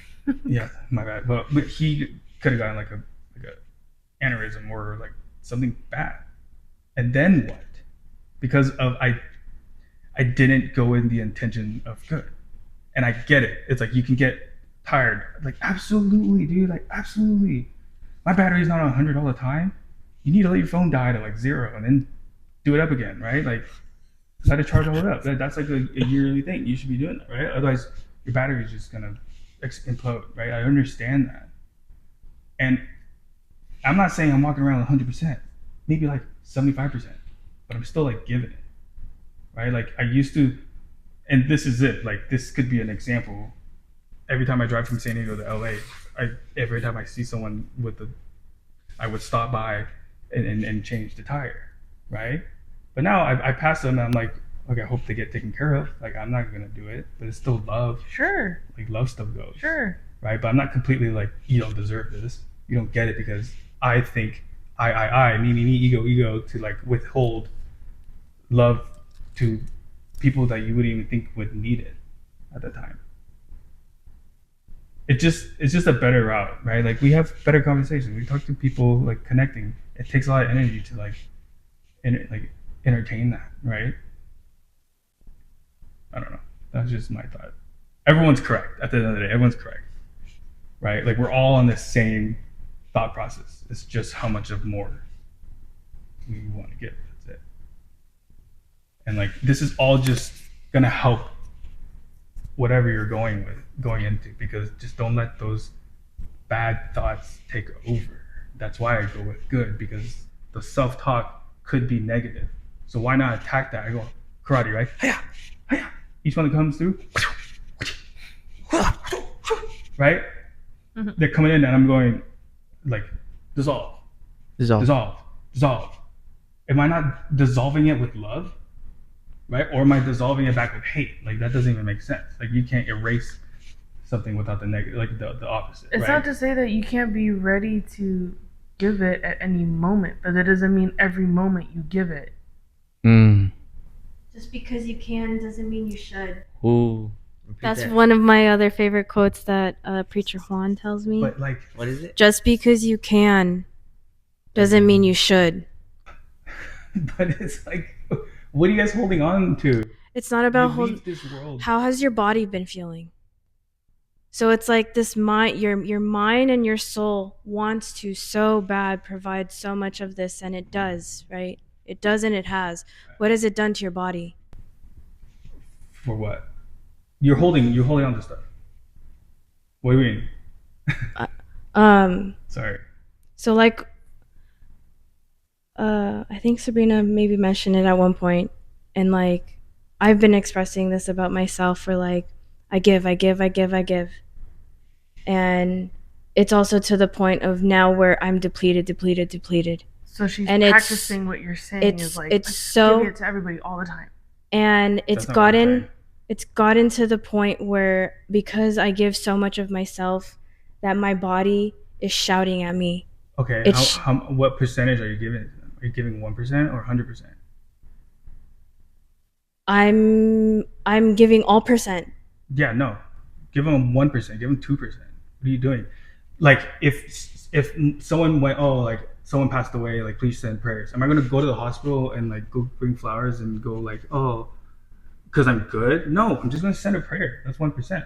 100% is driving my ass 2 hours back to the valley, grabbing flowers and going to the hospital to someone that I maybe met twice. Right. So then that's It's also 100%. right, That's the just like how you 1%. said, to everyone, the amount of percent of what you give is very subjective. Sure. I always Sure. give all of me to whoever I give my energy And to. that's why it's different. That's why I would say your 100% could be my 1%, right? My 100% could be something different. Like everyone's scale, Richter scale is totally different, and to their own interpretation, right? I would still say give that 1%, but not in like you guys are thinking like you're going out there to like just to heal and to like give them everything. Like again, they don't. Not everyone's deserving of it. But to the point of like, if you were to help them because you have all the resources, no gatekeeping, wouldn't 1% be not gatekeeping? Right? Because whoever's seeking, let's say, help, you're kind of just like, hey, like, you just literally grab like, if that glass was just black and you just threw like a sticky ball at it, it just stick. Just let it stick and see what happens. If they even notice that the good is that 1% does anything to them, are you not changing the world little by little? Are you not planting seeds around? I'm not saying to go clear up the whole thing. Like, I'm not saying to just get rubbing alcohol and clear up all that black paint, black tar. That's not your job. You're not out there to go heal everybody. But just throw a little bit at someone, right? Your 100% could be my 1%, right? Like, that's probably why you feel so depleted, because you're giving the 101%, 100%. But I'm only saying, just give a little good. Right, back to like the prayer thing, right? I'm not going 100%. I'm not driving to the hospital, going, I'm so sorry for your loss. I'm just saying a prayer. Condolences to your family, do that. Give me like 2 minutes. Say my prayers. I hope you. Everything. I like how you went from I'm the star and you need to give everything to I'm gonna give you 1%. Well, so that's I think it's maybe how you were framing it. Yeah, it was just how we were Sure. understanding it. All right, Yeah. but let me But you're still giving. I'm Yeah. going to continue the conversation. Okay. So we've talked about asking for help, like understanding, like talking to somebody. All right, back to the. So back to the topic of this episode. That was all right. So because that was a great segment and it was a great conversation. But let's there's only so many hours in the day and there's only so much that we can give. Yeah. So let's give that 1% and move forward in the conversation to the next. I think we gave that 1%. Like we fulfilled that. Great stuff. So we talked about like having somebody to talk to, and then realizing that maybe you do need help, and then going and getting that help. And now let's talk about being the scientist in your own life. Whenever you went to the chaplain, whenever you went to behavioral therapy, what were things that they asked you to do or that they suggested? And then what were things that you're like, no, or what were things that were like, you know what, let me try that. Like out of everything that they told me, I'm gonna do this one thing that they told me, and like I feel like that's really gonna help me. I didn't have a choice. I didn't have a choice. Everything they said, I thought it was false. Chap said, "You gotta go see someone." I was like, "Nope, not gonna go." I thought I was fine. That's the non-believing part too, right? To the hypnosis. I'm the white black sheep. Like nothing can happen to me. Like it's not gonna work on me until you go, and then you start talking, and you start crying, and things just start coming out, spilling out. You didn't realize all the stuff you're holding back, and yeah, it could lead to like childhood trauma or whatever you want to call it. Like it wouldn't even trauma. It's just just real quick. That is just like everyone's just doing their own thing, So it's like anything could lead to any type of issues or whatnot. I didn't believe I had any of those, right? And so, yeah, me kind of saying that they had to like escalate it because I was endangerment to the like myself on the ship. Essentially, like they gotta get me off because I could like jump or something. I don't know. Yeah. But I'm obviously none of those, like I'm not gonna go through all that, right? But like, Yeah. and then from there, that's when They're like, worst case scenario, we're gonna cross all our T's and dot all our I's just to make sure. Yeah, exactly. They're Because covering like their there's been tracks. other times Yeah. where like they did it. So Yeah. like let's make sure we don't get that lawsuit from the family. So let's Right. try to avoid that. So you go to the chaplain, like, hey, you understand that you have an issue, and you're like, this guy's dumb. Like, what? This guy doesn't even know what he's talking about. I need help from another professional.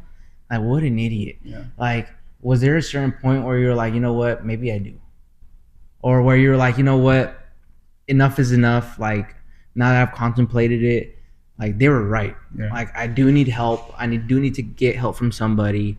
And then like, how did you go about that? If you did, like getting help from somebody, and like that process of going from I don't need any help, there's no problem with me. Although I do, like I came up in here because like I do have a problem, Yeah. but now like the solutions that you've given me, I don't like. And then, but you say that you were forced into the solutions. What were the solutions that you were forced into? And then because again, you're in the military, so they had to like make sure that like they cross all their T's and dot all their I's. Yeah. Now you go in there unwillingly.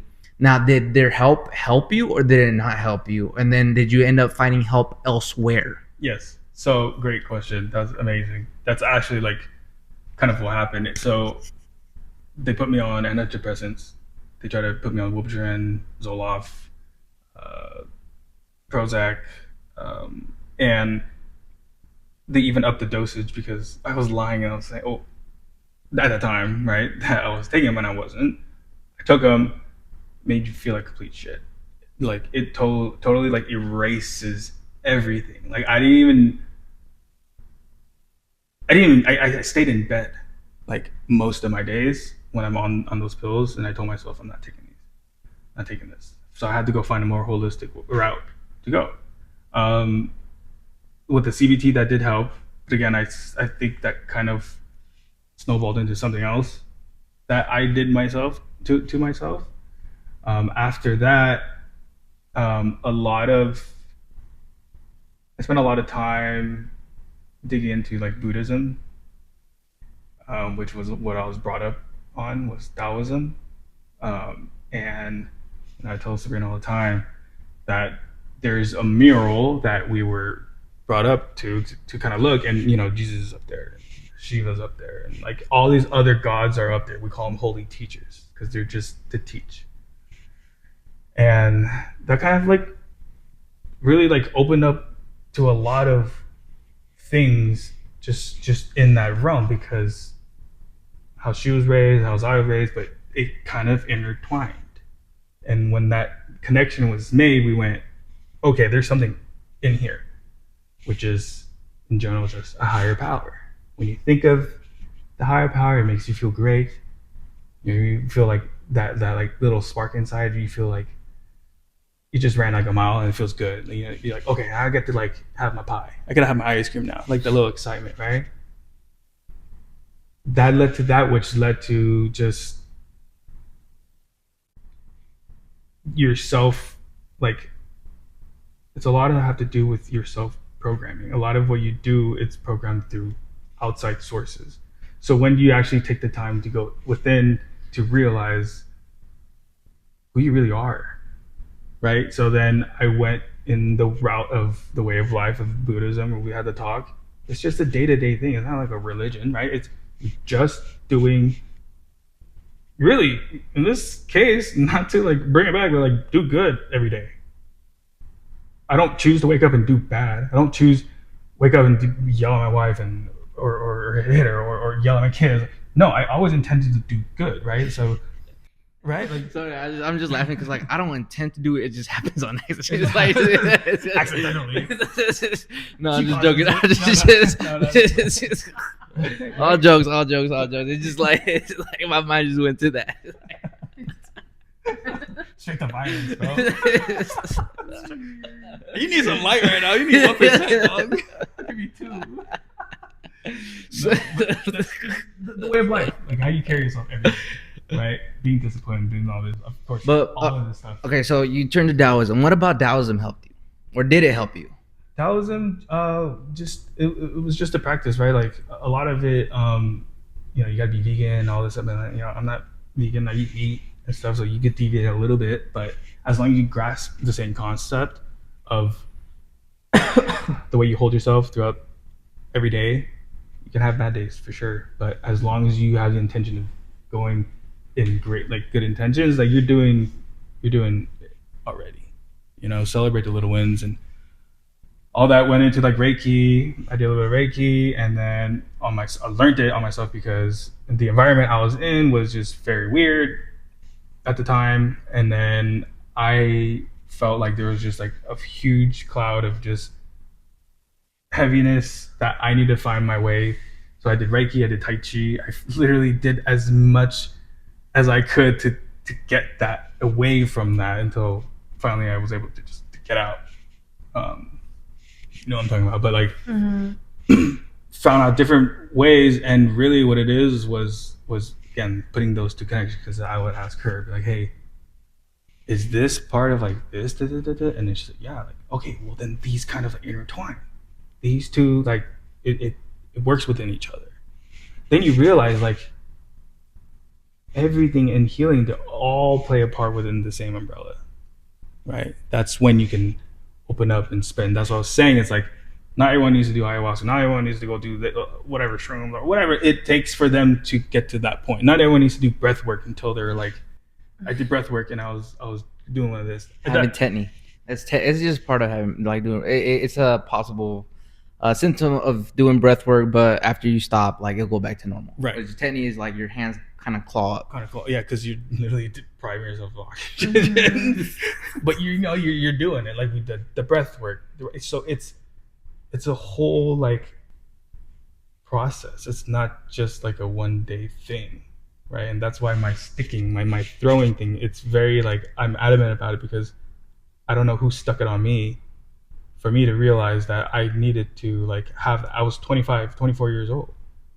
Right? Why didn't it come sooner? It could have came later, but something stuck, and I went with that stuck, and now like this life that I'm at, the family that I have, like I'm so grateful for where I'm at, just because you take that little and you go with it.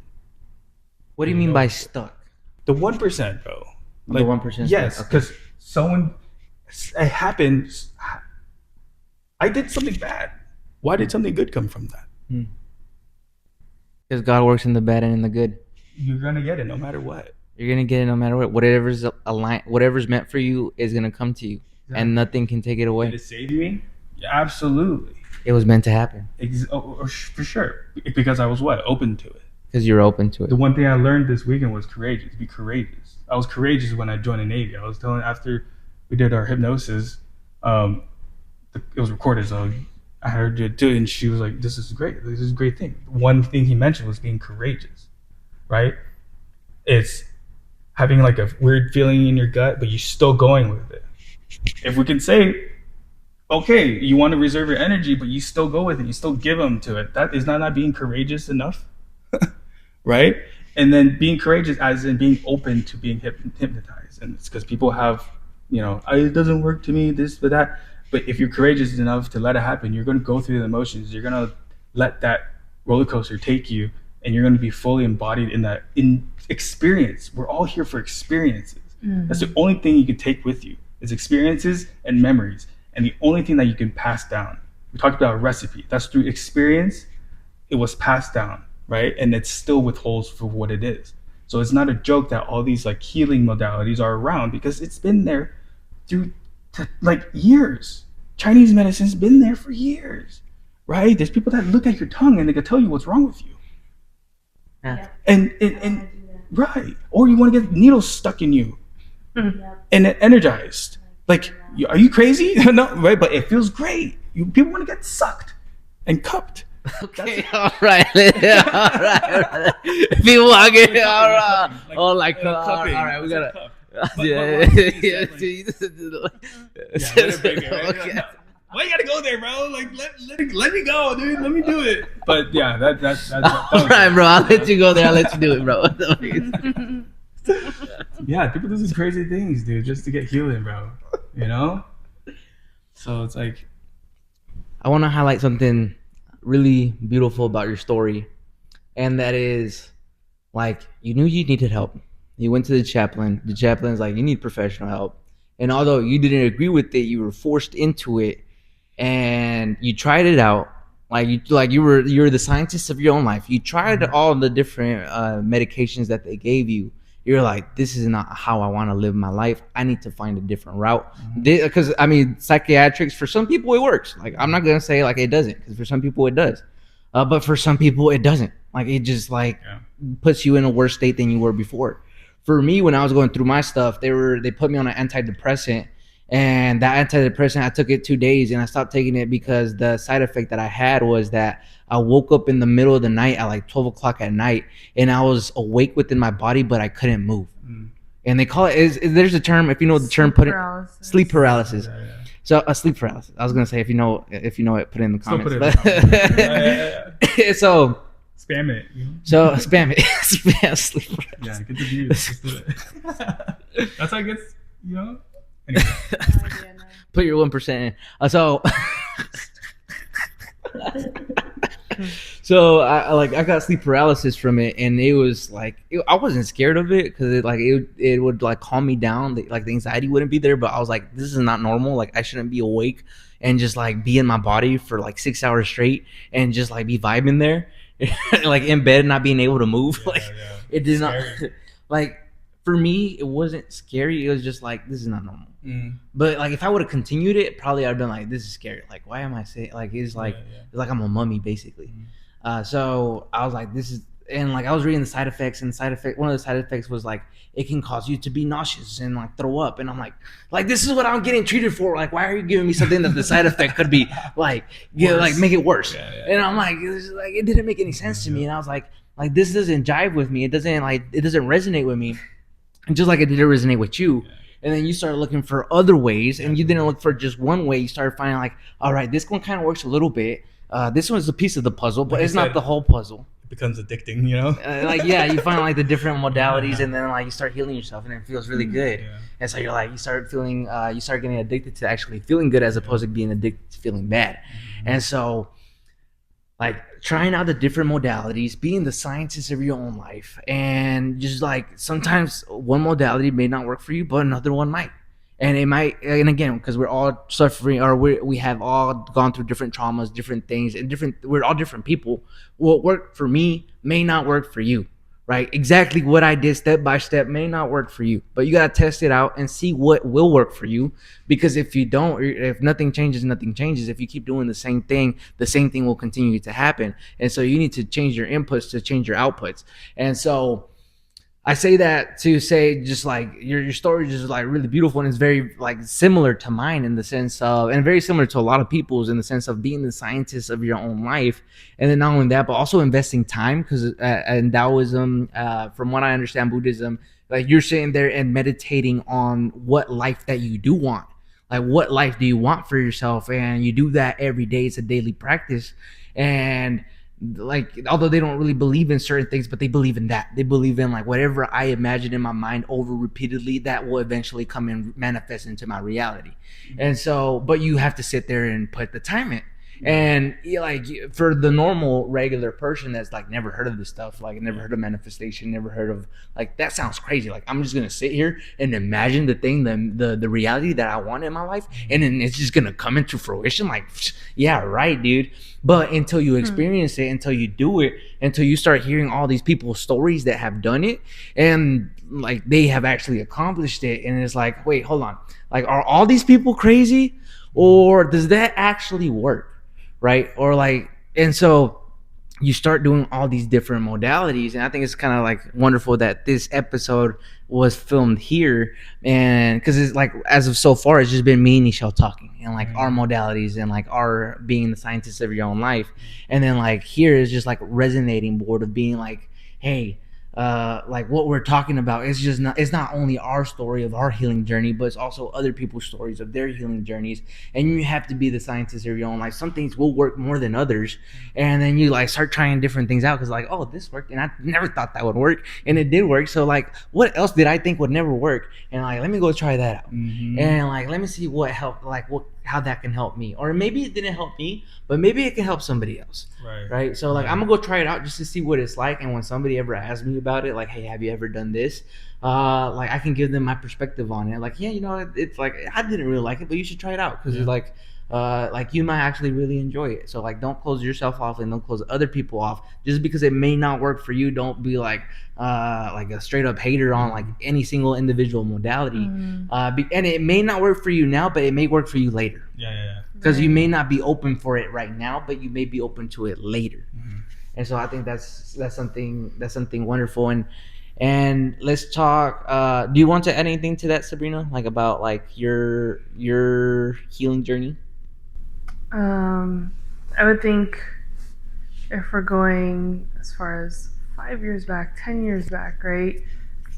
5 years ago, Sabrina, definitely 10 years ago, Sabrina, if you told me in 10 years you're going to be, I was in school for engineering. If you told me, oh, you're going to be a sacred geometry energy healer and a doula, I'm like, what the hell are you talking? What the heck is sacred geometry? What the heck is energy healing? Like, doula, I'm like, I don't even think I'm gonna like be married and have kids, like, you know.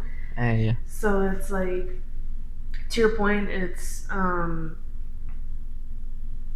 being open to the possibility of some of those modalities like could be helpful at some point in somewhere along your journey, some version of you, because right, as far as we knew, like 10 years ago versions of ourselves, it's like, okay, sure, yeah, chiropractic work, acupuncture, whatever, go get a massage. But now I think we've all like took a deep dive into our energetic bodies and figuring out the modalities that could work for that and how it all ties into the physical. And yeah, I mean, just the energy healing work in itself and how we integrate it into our daily lives is, I don't even know how to explain it. Like I don't know the word for that, but yeah. Can you talk a little bit about what a doula is for those that don't know, and also what is sacred geometry for those that don't know? Yes, Yeah, and what is your business?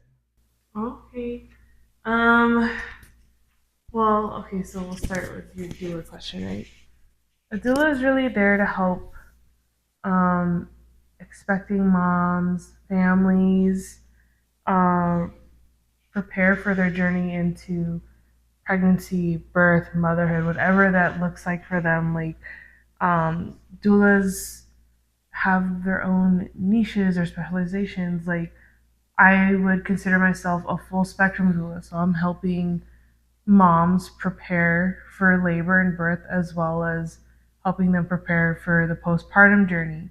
Some doulas like to focus just on like nutrition. Some doulas are focusing on just postpartum. Like they really um, thrive in that space, or some are really adamant about I'm going to be like the best advocate for you in your hospital setting, or some really like to help clients that are more attracted to the natural holistic side of things, like you're going for a birth center or a home birth, things like that. So I am full spectrum, so I like to help with pregnancy, birth, postpartum, but I also like, not that I can't support you in like a hospital setting, but I love working with women who want to explore being able to do things naturally and really trust in their body's ability to birth their babies naturally.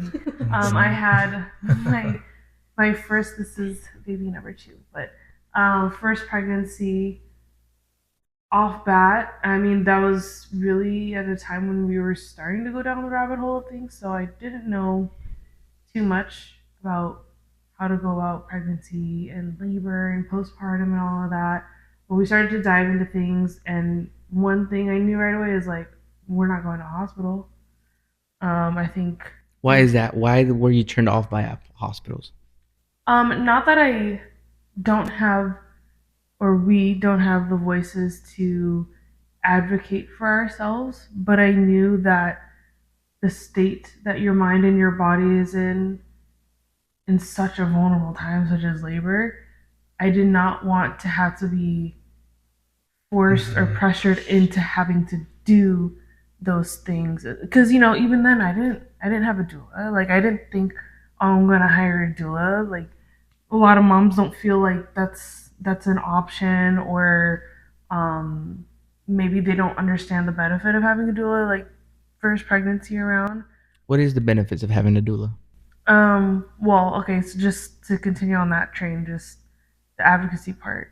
But also, we're doulas are very well trained in helping you tailor what the things you need to do, the things you should be informed about to create like your desired birth, your dream birth. And how should births feel? Because I didn't know this until I had a conversation with Sabrina like a few years ago, and she was telling me the deep work behind doulas. I had no clue this was a thing. I just thought like the hospital was the only method, but now like it makes sense. Like before hospitals, like how were kids' births, and like they survived and they lived. Like how do we make it this far? And then like the beauty naturally. And like the beauty of birth, and but also like I want you to kind of expand on birth doesn't have to be painful. Oh no! Oh my gosh! If you have like, oh, that's another great benefit of having a doula. If we have great guidance, I think the part that we are not, we're just all programmed, men, women, we're all programmed to think that birth has to be painful and excruciating, and what we see on television and movies and shows, and they're just like, get this baby out. Like, no. Some women describe their birth as orgasmic. It's an orgasmic feeling. Some Oh, describe it as euphoric. Um, if you have the proper guidance to to prepare you to create that type of experience, you absolutely can have it. Anybody can have it.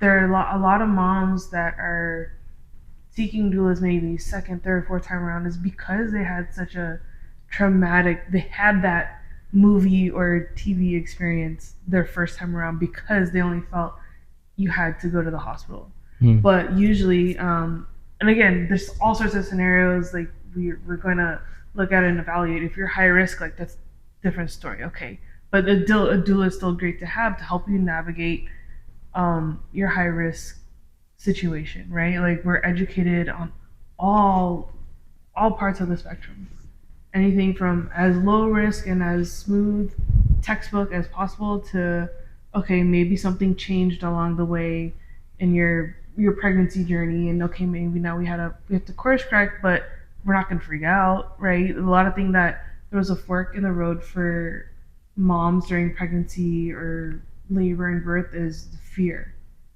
So part of working with a client is, do you have any fears? What are those fears? Like, what are we programmed to believe has to be the way to birth our babies and stuff like that. But yeah, I had I think we did a great job preparing for labor and birth. I'd like to tell people my first pregnancy, I didn't feel like I was pregnant aside from my belly getting bigger. Like, it was very smooth. But then immediately into postpartum, man, did I realize how much I fucked up. In what sense? We winged it. Okay, so even when I mentioned to clients, it's like we're training for a marathon now. Okay, if you try to wing it when the day comes, anything is game, right? If anything can happen. Your mindset is not right, your body's not right. Maybe even you're integrating your spirit with it. Like, anything can happen. That's when maybe those underlying fears can really come out that you didn't know you had. Maybe you didn't give yourself the space or the voice to explore that. But once we hit, so my labor is like very fast. So on average, like first time mom, you could labor 24 hours, right? Some moms, they do 36, 48 hours. It's different for everybody, but generally the first time around is the longest. After that, they're popping out. They pop out. They pop out. Bloop, bloop, bloop. Bloop, bloop. They're just popping out of the snow like daisies. You know that movie? Comment it. No, but Nice. I was very Nice, fortunate that with the prep, with the knowledge that we were acquiring at the time as quickly as we could, the night that I went into labor, it was about 3 a.m. when I was like, okay, I woke up, I was like, things are happening. It's just like, See, now you woken me up. And the other one, I was in the office. I was like, things are happening. Well, you were in the office Yeah, after, yeah. but we'll get into that. No, it was like 3 a.m., just kind of going through it, and then we were in an apartment at the time, so we had decided, obviously, at that time, not doing a hospital, so what are our other options? We could do home birth here in the apartment, or we could do birth center. So for us, the middle point was birth center because we have very thin walls. I did not want to be laboring. What's a birthing center for those that don't know? The birthing center is you're still supported by midwives, but you're going to a separate physical location. So they're usually great as far as the ambiance, and that's a whole other topic is your birthing space and how it affects your labor and your birth, like in the moment. So that's another thing to prepare for and another discussion to have. But birth centers, like, they've got the tubs, they've got all the supplies you need. Whereas, like, if you're choosing a home birth, like, maybe you have to acquire more of the supplies. Yeah, like you've got a team of midwives that are coming to you and they're going to provide you things beforehand, but there's more preparation that goes into setting up for like a home birth. And what's the difference between a midwife and a doula? So a midwife is someone who's going to be actually trained and licensed to be able to help you deliver your baby. There's a very fine line of, like, for example, what doulas can and cannot do We're there to help you, support you emotionally, physically, spiritually, educationally, but everything is very hands off. Unless you're choosing more of like a unassisted home birth, meaning like you're doing it yourself. You got no midwives. It's really, and again, it's more of like a contractual thing. It's and also like just legalities. Like doulas are really supposed to be more hands off. We can help. Like I can guide you on how to like unwrap the umbilical cord if like say you went in an unassisted like home birth, or maybe like you have midwives present but you have a certain relationship of what you want them to do and maybe you don't want them to do, but licensing in every state is different. So say we were in the unassisted route, I can guide you how to unwrap the umbilical cord, but I cannot do it for you. I can guide you and teach you how to put a blood pressure cuff on, but I cannot do it for you. Does that make sense? Yeah. So the midwife can, because I they're am licensed, not a licensed, yes. and because you're not licensed as for part of the state and legalities, for you to be free of liability. Like I can guide you, I could tell you what to do, but I can't. All the things, But yeah. I can't do it myself physically. Whereas the midwife, because they're licensed Right. in the state that they're operating in, they can actually go in and touch and put on like the stuff. So it's similar but different. It's not financial advice. Not financial advice. It's not. Do a lot of research. Advice. Like hire doula, hire midwives if you're gonna do it that way, right? If you're comfortable with that, if that's what you want to do. That's what we're gonna do. We're going to put Sabrina's information in the description. Check it out. Nice. As well as Kenji Cooks. As well as Kenji Cooks. Because it's really interesting stuff, because like I had completely not known about this. Like I knew like before, like there's midwifery, right? Like especially in third world countries like where my mom comes from. Right. Like that's still a thing. Like it's a big thing. Like midwifery is a big thing.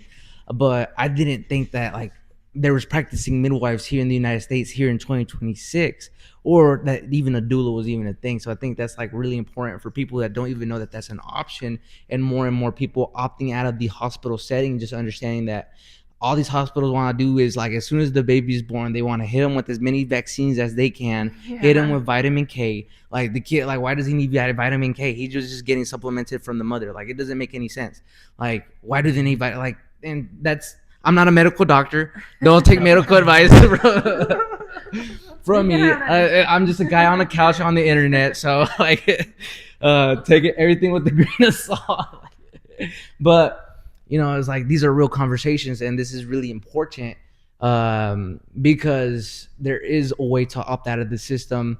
And like my sister-in-law, like I asked her, like, hey, are you gonna have like midwives? And she's from El Salvador, and she's like, no. She's like, I'm going to a hospital. And so I'm like, okay, like I was gonna give you a bunch of options. Like I was gonna put you in contact with Sabrina, but like since like you're completely against it, like I'm not gonna push it on you. Right. And so, but she went through the hospital experience and she did not like it at all. She was like, these doctors, they just like made it sound like life and death. They wanted to put a hepatitis B shot in my baby, and they were like, oh, it's because like, and like, what is hepatitis B? Oh, he only gets it for sexual contact. It's like, well, the kid is not gonna have any sexual contact. Why does he need hepatitis B? Well, he could die. And so like they just like fear mongering her so hard. And so she was like, I was not expecting this. Like I did not, like I just thought like I was gonna have the birth and that was it. And then like they come up with the vitamin K. Like, why does he need vitamin K? Like I allowed them to hit him with the vitamin K, and like my brother was like, yeah, they scared the hell out of me with like all these things, and like I didn't know, and like they just like your kid could die. And so like they put you between a rock and a hard place, and they make you make that decision, and like they make you feel like a bad guy, and it's like all quick. It's like they make you feel like a bad guy if you say no. Like, what do you mean you said no? Like, you want your kid to die from hepatitis B? Who are you as a parent? Like, like they make you feel bad about it because every single hepatitis B shot that they give, that's a paycheck for them. Like, and not saying that they're like all nurses and all doctors are doing this for the paycheck, but what I'm saying is like that's what they've been told, and that's what they've been guided, and that's what they've been programmed. So that's what they're gonna do every single time. Just like when you go to the hospital, like even you be going for something, you can go for something completely different, and they're like, "Do you want a flu shot?" It's like, well, I have a cold, I have bronchitis right now. Why would I do a flu shot right now? Like my immune system's compromised. Why would you compromise my immune system even more? It doesn't make any sense from like a health perspective. Now, again, I'm not a medical doctor, but I know a lot of medical things. So So there, I mean, yeah, it's like, if we just want to briefly touch on like the hospital route conversation, it's you have people have to remember, especially, and that's the thing, it's like doulas are really there to help guide you to all the information you would possibly need to make the best decisions for you, the best decisions for baby, the best decisions for your family. We provide you all the things, and it's in your hand. You get to decide what you want to do, how you want to do it, versus if you're in the hands of the medical system only, it's our way or the highway. And they're gonna use fear mongering I'm not gonna say all the time. There's Dr. Bill Chun. Like he's an amazing OB, and he's practiced for a very long time, but he also was kind of retrained with midwives and kind of like saw a different perspective and went like, whoa, like wait, no, this is not how we have to do things. But if you guys follow him on Instagram, he's great. what was his name? I believe it's Dr. Bill Chun, Chun. Shout out to Dr. Bill Chun. That's like, so a while back you mentioned like the medical system obviously has its needs for things, but it's not like the end all be all place. It's not the one stop shop for everything, especially when it comes to birth. Like I mentioned, there are cases where you're high risk, and let's say maybe we're talking preeclampsia or like fetal growth restriction and things like that. Okay, maybe we gotta reevaluate our game plan here. But if you're healthy mom, healthy baby, low risk pregnancy, you're more likely to encounter interventions in a birth you did not want at all if you go to the hospital. They're gonna fear you into doing these things. They're gonna tell you your baby's gonna die because of this if you don't give them this and you don't give them that. But they're banking on moms and dads, just families in general, not knowing the things that we're here to educate them about, right? So again, we're gonna give you the information, you decide what you want to do with it, versus I'm telling you need to do this, you have to do this because you're in my care as a patient. I don't have patients, I have clients. Okay, there's no like medical thing that needs to be done to you. Like perfectly healthy, normal, like You're not telling them sign this liability form because if your baby dies after you leave this hospital, like it's not on because you me. didn't give him vitamin K, or because you chose not to give him Hep B, and then or like even newborn screening. Like every state is different. Whereas it's like in this state, if you choose you're declining this and that, and you just want to go home with your baby, like all right, we're bringing CPS in, we're bringing in security. You're basically out on lockdown. Like we're gonna take your child from you, the child that just came out of you like a couple hours ago. Like it's a very scary place to be. Like I was my first pregnancy, just at 30 weeks, ended up in ER because I had kidney stones. But even that stage, just like for a night, I was like, I want to go home. Like I want to leave. I don't want to be here. And it's just that type of environment. And again, it's not to say all doctors, all nurses, like in the system, are bad, but that's what they know. They're trained to do that. OBs are trained surgeons. Why is like C-section rates so high in this country compared to other countries? You can tell me there's something wrong with all the moms like here in this country? No. There's a documentary, I think it's a documentary that you consider it is it's called The Business of Birth. I don't know where you can find it. The Business of Birth, look it up on Business Google. of Birth. Yeah, Just look it up. YouTube. Maybe YouTube. But it's really gonna go through like the cash cow industry of the medical system if you choose to go that route for your birth. Again, not saying that doulas can't support you in that setting, but there are hospitals that are even coming out with policies that are for lack of a better term, like very anti-doula. Like there are some hospitals in certain states that will make you, huh? No other extra people in the room. No, like they'll make the doula sign things basically stating that like I have, like, as a doctor, I have the final say. Like, so it's kind of like you could tell your client whatever you But want. regardless, it doesn't matter. Right. Right. So it's like I'm not gonna tell a client like don't do an epidural or don't do this, but I'm gonna educate you on what can happen if you choose to go through these interventions and what these, like, how it can affect you, how it can affect baby, and what if we're going down to like, oh, vaccinations and things like that, what is in those things. And generally people that are seeking out doulas, like, they care to know that information because maybe they didn't know it the first time, right? They had such a traumatic birth and they're just like, you said it was your sister? My sister-in-law. So it's like she didn't know these things, right? It's just we're just supposed to go to the hospital when we're in labor. There's even timing of when you would go to the birth center in the hospital, but maybe they don't know that, and because their timing is off, it led into more interventions that were very unnecessary. So there are a lot of women and families out there that don't know that. Doulas know that. we're constantly like learning every single day. There's so much just choosing to become a doula that in the past, I don't know, that journey started almost 1.5 to almost 2 years ago, but there's just so much information Even that I've before gathered every single day since starting that journey up until now that I'm so excited.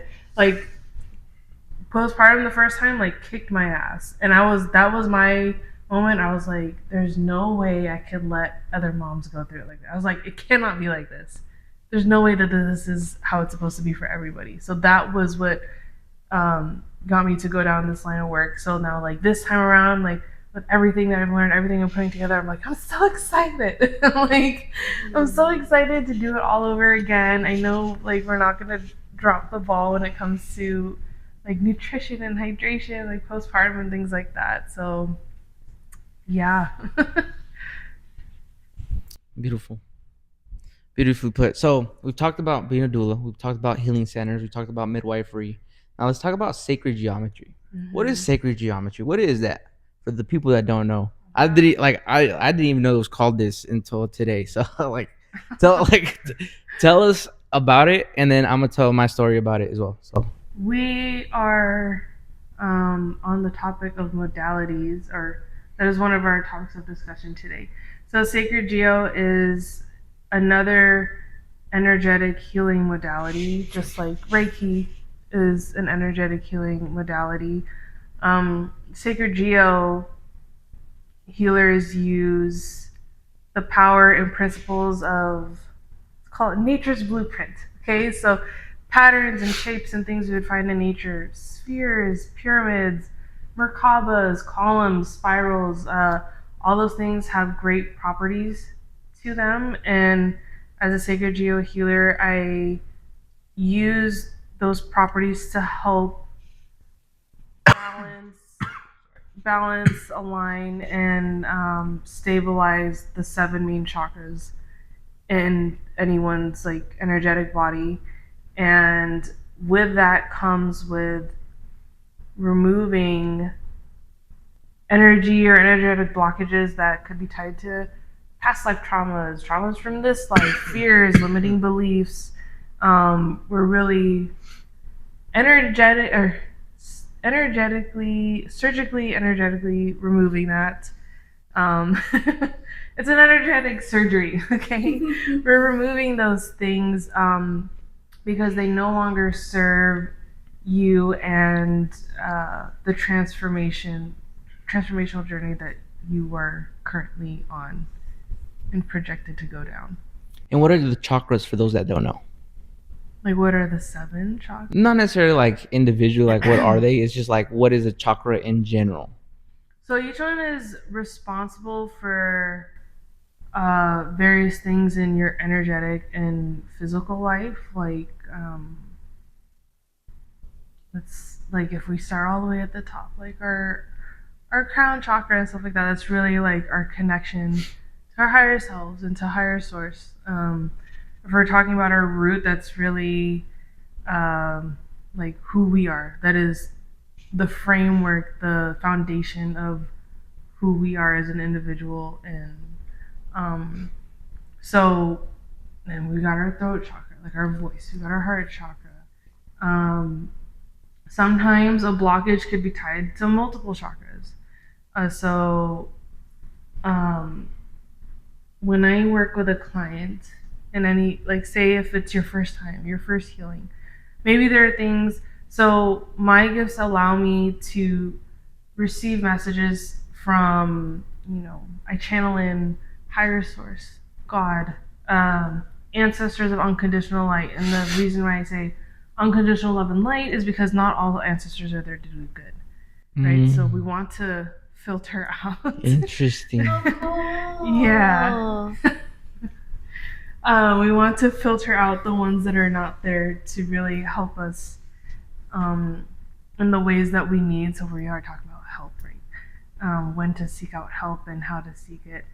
And ancestors of unconditional love and light. And I'm using all these things. And so what happens is when I'm scanning the chakras is I'll get visions. My gifts allow me to have like visions, or I hear things, or just messages like come through, and I'm basically able to like translate those messages, whatever forms they come in, to the client. And that's not for me to say this means this and this means that. Usually, like when I'm delivering those messages after healing to the client, like something is always resonating. Like they know what that means. To me, it's like, I'm like, it's not like I'm psychic in the sense where I saw what you did a year ago. I saw what you did 10 years ago with whatever. Like I know what you did last summer. No, it's like, it's very cool to be like a channel in a sense that I can help someone in a way where they understand what that means, like those messages, but because I don't see, or I don't know what events maybe in their life or their past life that it's connected to, but they do.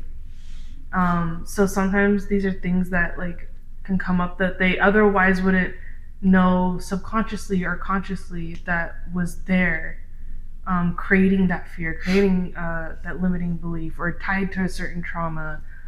But yeah. So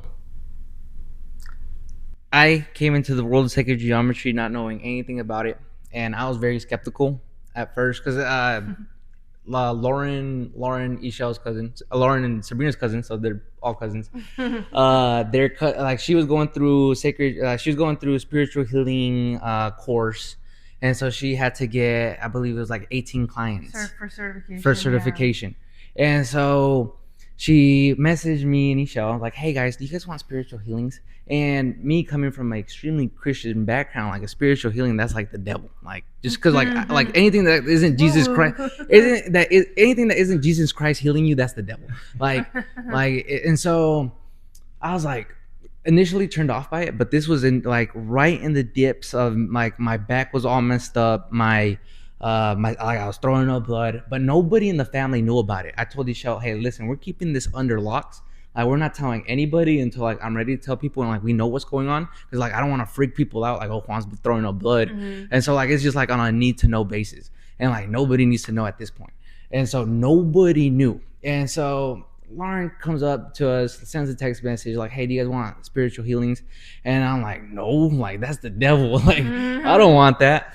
And I was like, and then she was like, she'll explain to me. I was like, so what? But what is it? Like, what are we supposed to be doing? And so she's like, oh yeah, we're just gonna meet over Zoom, and I'm gonna play some music, and you're gonna lie down, and then I'm gonna go into you energetically, and like then afterwards I'm gonna give you a report on like what I found.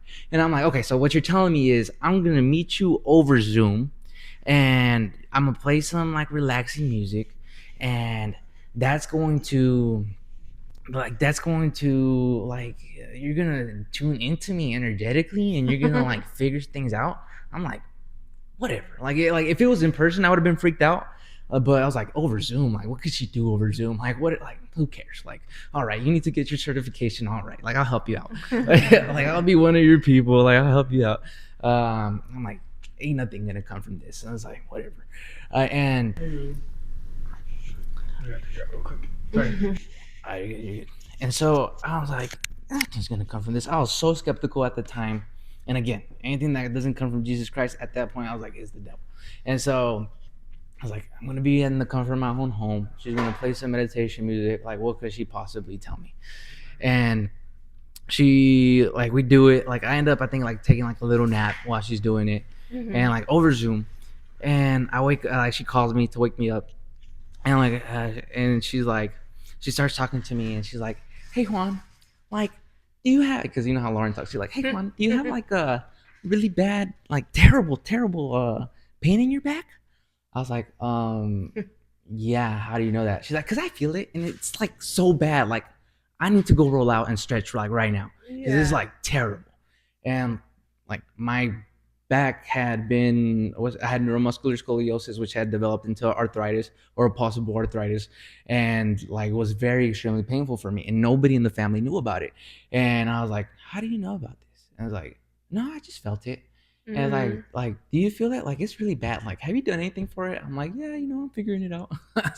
Like, I'm sleeping on the ground and like doing my normal things that I would typically do to fix my back when it has been thrown out. Because I had thrown my back out when I was younger because I had worked at my dad's tire shop and lifting like really heavy things. So it's happened in the past. So I thought it was just like the same thing happening again. And I was like, yeah, it's just my back. I was like, it's like really bad. And then she's like, do you like what you do? And I was like, what are you talking about? I was like, yeah, I sell insurance. I sell Medicare insurance to like older people, and like I get to put them in better plans. I really enjoy like being able to talk to them and to like be able to put them in a better place than they were before. And she's like, yeah, well, according to like what I found, you don't like it at all. And if you continue doing what you're doing, you're going to be dead within a year. And I was like, because like she said it to me, and at this point, like I'm still powering through. Like I'm throwing up every day, but I'm still waking up at 4 a.m. to go to work, and just like put myself through a bunch of anxiety and just like answer calls after calls and empathize with these people that are giving me like these terrible stories that I didn't know I was an empath at the time, and I'm just absorbing all their like horror stories that they're telling me of like their health issues or like their family issues, or like the one guy, like his whole family. His family called a wellness check on him, and while he was at the hospital, because he had hypothermia, they stole all his stuff, and so he comes back to an empty house. And so like I hear these horror stories like in, day out, 2 hours, 3 hours at a time, because I had to go really in depth because Medicare is very stringent, because a lot of seniors get fraud, essentially, like people put them in worse plans. So it's very, very stringent. The government is very on top of it. And I was like, she was like, you're going to die within a year. And within my mind, I already knew that was the truth, but I had a contract of 1 year. And I was like 3 months or 4 months into my contract. And so I was like, I just gotta stick it out 8 more months. Once I like 8 more months, I can quit. And my contract, what it said was, like if I didn't if I quit before the year mark is up, I have to pay back all my licenses that they took out for me. And they took out like 23 or 28 licenses, something like that, in all these states, so I could sell across the country. And so I was like, I calculated between 10 to 20K of licenses. It could have been like a lot less, but that was like my mental math of like what I'd have to pay. So I was like, I'm gonna stick it out as long as possible until I get to that 1 year, and once that 1 year hits, I'm quitting. Like that's my like done phase. And so she's like, yeah, if you keep doing what you're doing, within a year you're gonna be dead. And I was like, it's the truth. Like I knew it in my like soul, like that was the truth. And just understanding the background of my parent, well, not my parents, background of my dad's family, and like so many people died from stomach cancer. I was like, yeah, I was like, that's what's gonna end up happening, because it's like if nothing changes, nothing changes. Mm. And I was like, like you're right. So I end up after that call. Like again, I'm not expecting anything, and she's reading me like a book, and like I'm like telling me things that I didn't expect. Ishel, I'm like later, I'm like asking Ishel, did you tell her stuff? And Ishel's like, no, I didn't tell her anything. Like you told me not to tell her anything. I've never even told her anything. And I'm like, seriously? Because she was like spot on with everything that she said.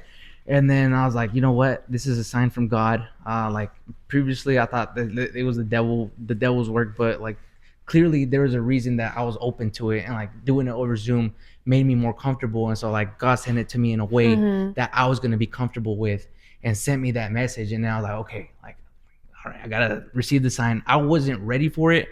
Like I was like, I'm gonna power through. But then once I received the sign, I was like, okay, you're right. Like that's exactly what's gonna happen, and I need to do everything in my power to heal myself. Well, at that point, like I still hadn't got my sign to heal myself completely, but I got my sign to like, hey, I need to start finding ways to get out of work, not necessarily like to quit work, but to like get on disability. And so that's when I started my journey on like getting onto disability, and it's a whole journey if you're young, yeah, and if you're older as well. But it's a whole thing about getting on disability. Very difficult to do because it's also very regulated by the government. So again, this is something that I was very skeptical about. I would have been completely closed off to. I would have never have done it, and I just happened to just like say yes one day, and just to help like a cousin out, and it ended up completely transforming my life and changing, like, because that was kind of like a domino effect of like all the changes into my life after that. But like it sounds crazy when you like hear, oh yeah, you know, the chakras, like the 7 energy centers across the body, like I help unblock them through pyramids and macabres and like different geometry. Like it sounds crazy.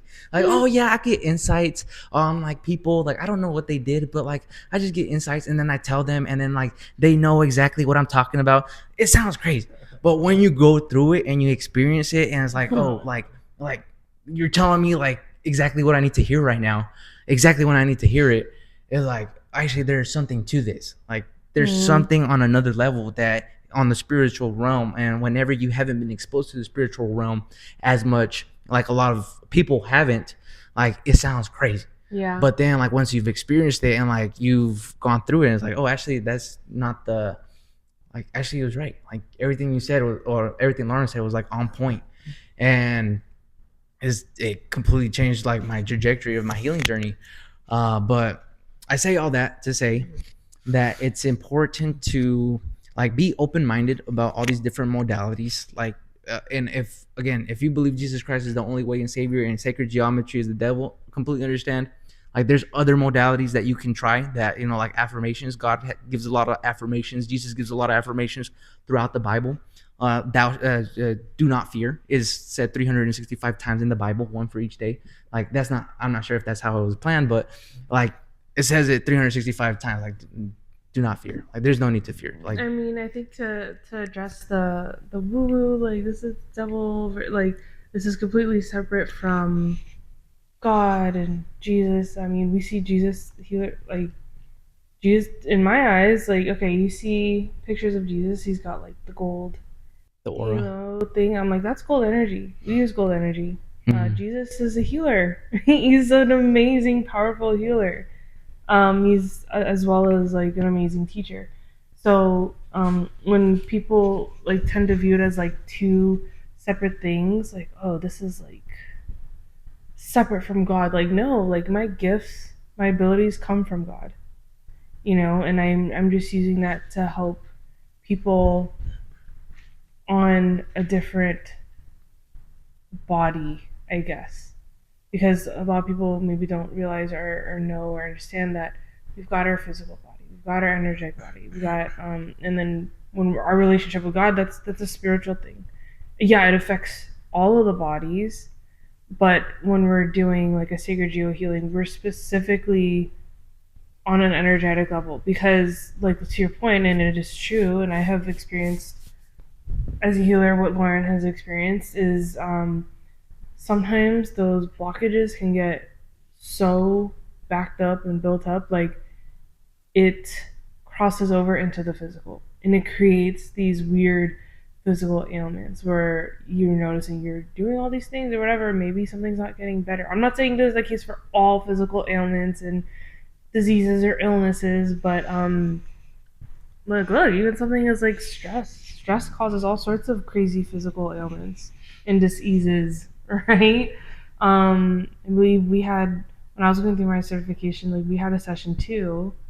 We did. Wow, I don't even know how long ago that was, but I had your back pain too, and as like a healer, we were able to know like this is not mine. This is not Sabrina's message. This is not Sabrina's pain. Whatever. Like this is Juan's thing. So it's like I mean, it was so long ago. I honestly can't remember like the things that came through for that healing, but I remember that. I remember like I got the back pain too, and you're kind of like, maybe that was probably around the time where maybe you still weren't mentioning it to people, so you were probably like, how do you know that? Like, I didn't know you had back issues, and I think you were still doing insurance at the time. I don't remember exactly. It may have been. I think it was 3 months in. So no, like 4 or 5 months in. So let's say 6 months. Well, 4 or 5 months after Lauren's session. Okay, so probably still within I your was still. year. I think it was. I was still in back pain, and it was before acupuncture. Yeah, yeah, yeah. I remember. Yeah, you were definitely still doing insurance, but I remember feeling the back pain because I was fine. I was in my whatever state I was doing the healing in, and I was just like, ew. I was like, ow. I was like, what the heck is that? It was like I don't have pain like that in my back. Yeah. But yeah. So sounds crazy until you go through it. It sounds crazy, but it's you have to keep your mind open to all the possibilities. If you think God sent His Son to Earth, like there's other things out there that we don't know about. And God, even Jesus says in the Bible, He says, they say His disciples come up to Him and they're like, Mhm. Jesus, there's these guys. They're taking out demons in other people's names. Like they're healing people in other people's names. And He's like, leave them alone. Like they're doing good. Mm. Like doesn't matter what name they do it in, as long as like they're doing good. It's like look at the fruits of their labor, Mhm. and then judge them based off of that. Yeah.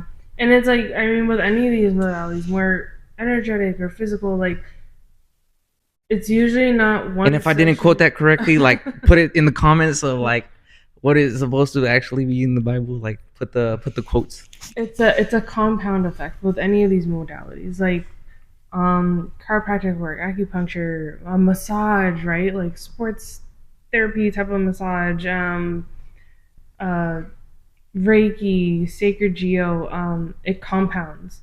One session is like, okay, it's like, oh, okay, maybe I'm like starting. I definitely noticed some type of a difference after the first one. But then when you keep going, you're just digging deeper, deeper, deeper. There's layers to all these things. So all our fears and limiting beliefs and traumas and what have you that can cause all these blockages. But yeah, it's usually like, say for Sacred Geo, you do one session, universe, higher power, all of it knows like what you can handle in that moment. So not everything that needs to be released or removed is going to come up at once. Whatever is going to come up in that session comes up in that session, and then it's like, okay, here one, here are the things you like that I think you can handle for you to work on and explore um, right now, and then you go do your thing, whatever your time frame is. Like you come back, you go, all right, I feel like there's more. I want to. You go for another session, and then a whole bunch of other things are gonna come up. Like so, there's just layers to Like all of it. like ogres. So just like in Shrek, we have to The get onion. just like in Shrek, we all have to get out of our hermit swamp and explore the world and become the best main characters that we can be, Mhm. and unblock ourselves from the limiting beliefs that we have, and go rescue our princess or our prince or whatever it is that you're looking for in your life, and Sometimes you get sent on an adventure that you didn't even plan for, that you didn't even want, just like in Shrek. But it ends up being such an amazing adventure that everything that you learn along the way, all the people that you meet along the way, end up making your life so much better, and that you would have never imagined if you would have stayed in your hermit little mode where you're at. So we've talked a lot about. We talked about the only thing we haven't talked about yet is investing in yourself. But a lot of this is essentially investing in yourself. So it's sacred geometry.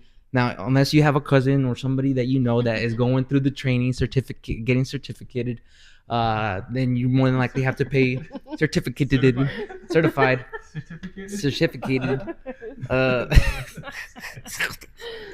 good. So It's you, in the merch. you- It'll be down. I'm certificated. Yeah. Certi- We're gonna hat. I'm certificate. Trust me, I'm certificated. Trust me, I'm certificate. So a lot of this is like you're investing. You gotta invest money. How much is a sacred geo session, or how much would you charge, or how much is like typical the charge for it? How much is your typical doula charge for those that are seeking your services, or does it depend on a case by case basis?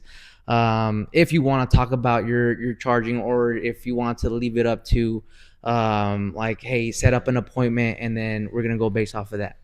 No, I'm actually very transparent about those things because I personally am the type of person, whenever I'm seeking out some type of service, I will dig as hard as I freaking can to figure out what the price point is. Like, just tell me the price point and we'll figure it out. Like, no, there's no gatekeeping. So currently doula services, and if you want to go through the list of what comes with my services as a doula, it is on my website, which I know Juan and Michelle are gonna Conscious Connection Doula, but it is ConsciousConnectionDoula.com. but I am having a hard time linking it with my Shopify right now, so that is a thing that's up. But the link to the website will We'll get it to work. we'll get it to you guys. Oh, I could probably help you with the Shopify thing. Yeah, you can get okay. We'll work on that tomorrow. Yeah. But as far as doula services go and what it includes, it's $1,750, so $1,750. If you're including, And is that for the whole pregnancy and after? and you can come to me at any time. Like, any time is great to seek out a doula. I have had clients come to me in the first trimester, second trimester, 30 weeks, meaning like they're just like maybe 7-8 weeks out from having babies. So the sooner the better, because it helps us establish a great foundation, a great relationship. Not that we can't do it at 30 weeks, but there's a lot of things I go through with my clients. And again, not that I can't do it with you if you're like 30 weeks, but it's a lot easier and not like time pressing when you come to me as early as you are seeking out a doula. So is it the same price if your first trimester, third trimester, postpartum? Is it the same 1,750? So I do customize things depending on when you come to me. But that's gonna be On a case-by-case basis. Case by case.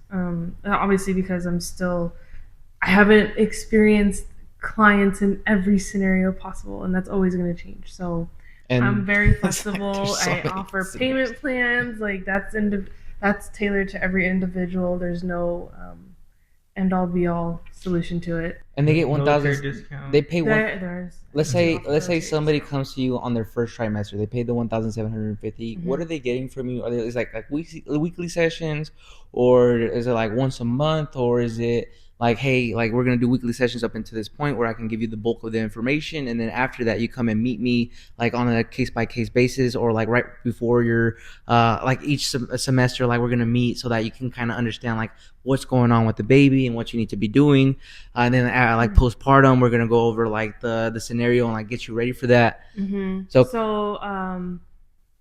Just to break it down, the way I structured is we have all of our sessions are virtual. So like I'm just meeting with you face to face through video chats, usually like Google Meets or Zoom and stuff like that. I'm not gonna go into detail of all the topics I cover in those sessions. That's usually when I do meet with clients, like they're gonna get all of that for me. So like I said, I'm very transparent about what I offer and what I go over and what they're gonna learn, and um, and all the things we're gonna do to prep them for physically, mentally, emotionally, spiritually. Um, but typically, let's say if your question was like, say if you come to me in your first trimester or something like that, we're usually going to meet every 4 weeks up until you hit 20, 28 weeks. Once you hit 28, then we're going to meet every 2 weeks up until you're 36 weeks. So you're going to do 28, 30, 32, 34, 36. And then we're gonna be meeting every week until baby comes. So once a week until baby comes. So you'd be very ready and you know exactly what's coming and like You're what gonna to know all expect. the things. Like we're gonna get it done. So with every session, I always start clients off with a guided meditation. So my meditations, and this is one thing that I love about how I run my program right now. Nothing is pre-recorded. There's no like AI looped into it or anything like that. They are live meditations with me, guided by me, just me and you. Or I do have clients where they do come to me where it's mom and dad, mom and partner. Mhm. If a mom chooses to just show up just by herself, like I'm still gonna give her all the things that she can. Maybe her partner's at work during our session time, so it's like, I'm still gonna give her all the things to help prepare her partner, because there's a lot of work that goes into the partner being ready mentally, physically, emotionally, spiritually to help support mom when the big day comes. Um, but as far as like meditations go, I tailor it just to you in that moment. If your partner is joining us at every session or some of the sessions, like there's a separate guided meditation that I lead them down. So it ends up acting as we start our sessions of more of like a healing connection uh, type of way of winding into the topics we're going to go into. Every session is going to have, we're going to build up. We're going to go over how to physically prep, how to like nutrition, movement, breath work. Breath work is a huge thing for me. That's like the foundation of where labor prep starts. By the time we get into like the 30s, you're gonna get a customized birth plan. We're gonna create that together. As we keep going, we're gonna create a postpartum plan so everybody on your birth team knows exactly what's going on and how they can best support mom and baby throughout the entire journey, pregnancy, birth, postpartum, and beyond. And so that's a 1,750 investment, and what the person gets out of it is they get all the details that they need to know in order to have a healthy birth and be able to advocate for themselves, and then after the birth, and then be able to take care of themselves, and also notify everybody around them how to take care and what to expect and what to look out for in both mom and baby, Exactly. so that they can like essentially have the best life and the best birth that they can have, instead of having an extremely painful birth and being scared and not understanding and being fear mongered into something. Now they have the tools and the knowledge to be able to advocate for themselves, to be able to advocate for their baby, to be able to understand what's going on in their body, to be able to talk to their body through the labor, and to make the labor as easy and as painless as possible, even possibly euphoric, and even possibly orgasmic, right? And so like that's a pretty good deal if you ask me. Like that's and you're gonna meet with them once every 4 weeks up until a certain part of the, like once they're further along, and then you're gonna meet with them every 2 weeks, and then up until the very end there, it starts becoming a weekly thing. So, and you have a plan ready, you know what's going to happen, before the pregnancy, like leading up, what to expect, when to go to the hospital, when is like the contractions, when they come in at the exact time that is time to go, instead of me going too early and then the doctors getting like, maybe they might get, like, oh, it's been too much time, like let's induce the labor, and which can cause like a whole set of other issues, like, oh, let's do a C-section. I was like, no, sir, let's not do a C-section. I don't want a C-section. It's like, what's wrong with the baby? Nothing's wrong with the baby. It's just not coming in time. Like, okay, well, let's wait. Like, well, let's wait. Like, it's like, we're 2 weeks early, so you still got 2 weeks. So like, or it's like the baby's gonna come when the baby's gonna come. The pie's gonna be cooked when the pie's gonna be cooked. It's like sometimes it's like I timed it at 35 minutes, but it's still not ready. sometimes you need to put a little bit more time. Like in every baby, every pie is different. Like it's like, but yeah, I think that's a really good deal. And then let them cook, let them fully cook, let them fully cook. And do you still do sacred geometry? And if you do, how much is that? Or if you don't, how much was that when you did do it? Oh yeah, I'm still actively doing healings. Currently my healings are not for pregnant mamas. That's a whole other level I have to go through to be able to do that, because then we've got two bodies You got 14 chakras. So currently the sacred geo healings are if maybe you're looking to conceive, and so you're trying to get rid of all these things and go through transformations like before you conceive, like to really get you prepared for their journey of pregnancy, birth, motherhood, just family life in general. Or maybe you're now in postpartum, and we can do that. So once I'm able to do pregnancy sacred geo healings, that's a whole other thing. But a sacred geo healing is currently priced at $111, so 111. I will be doing a promotion soon where it's gonna be $55. Ooh. So Promotion that is gonna be coming launching soon. really soon. Let me know when that promotion comes out. So. It'll be, you gotta follow my Instagram. It'll be on there Ooh. when I announce it. What's your Instagram? At Conscious Connection Doula. Yeah. I was about to say .com, but it's not. I was like, wait. Instagram. At Conscious Connection Doula. At Conscious Connection Doula. Mm-hmm. So if you go to the link in my bio, you can find the booking link to book a consultation call with me to figure out if we're a good fit as far as becoming a doula client. You can also book your healing on there, and but yeah, the best thing about like the doula work is you don't have to be physically in the state that I am living in. We are currently in Arizona, and I can support you virtually anywhere across the world. I have supported in-person clients in hospitals. I have supported clients in other states during births, and so during labor,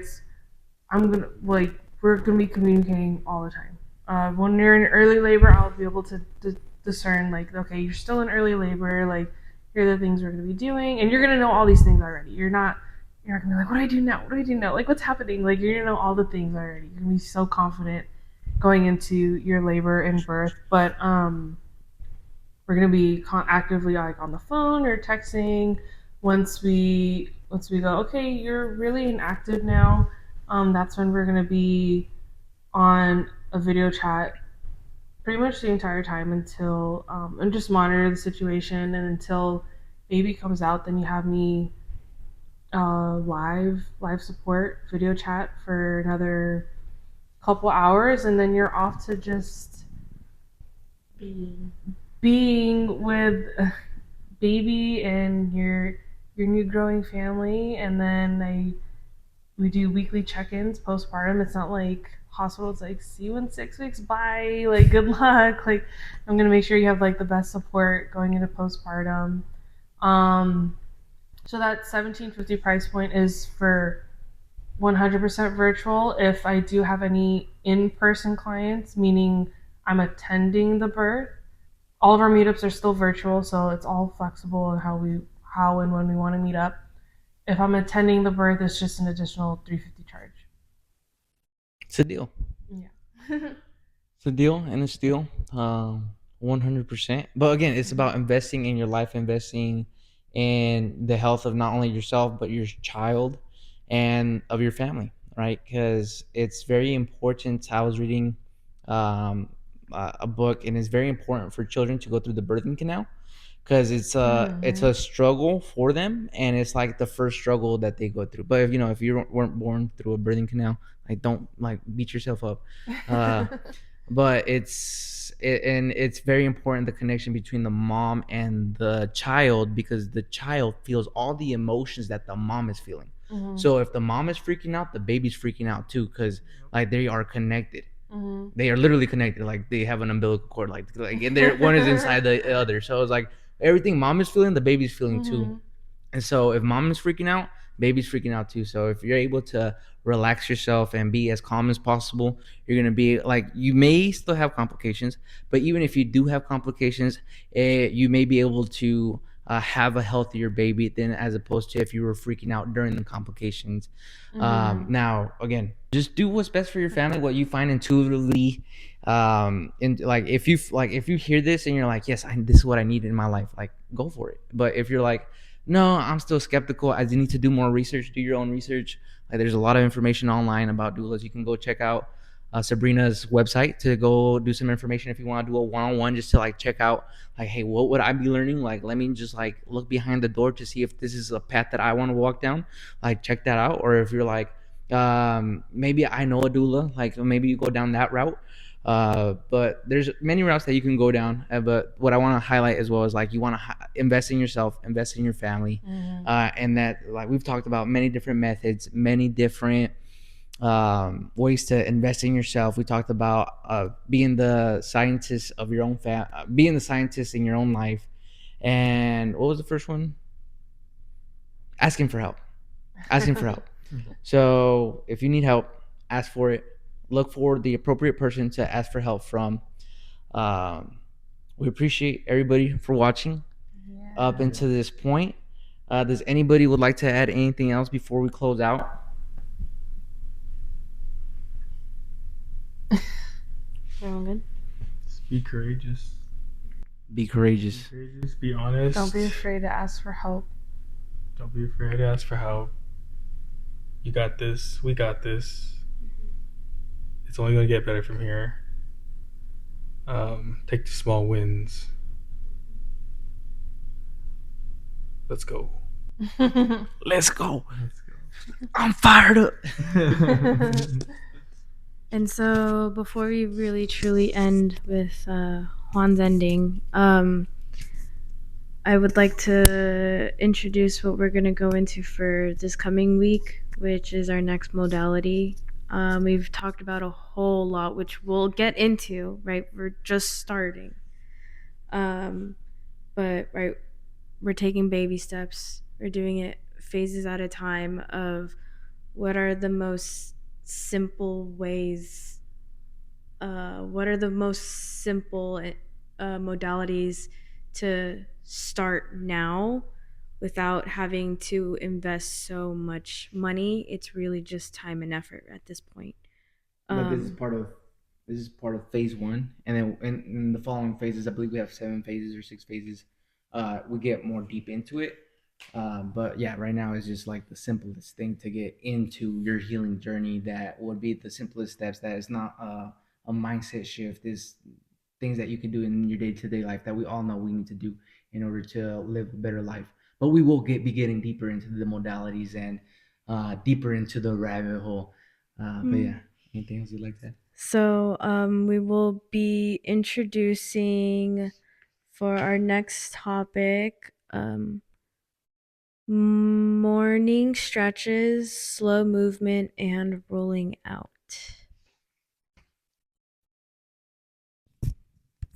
So thank you guys. Thank you guys. Thank you.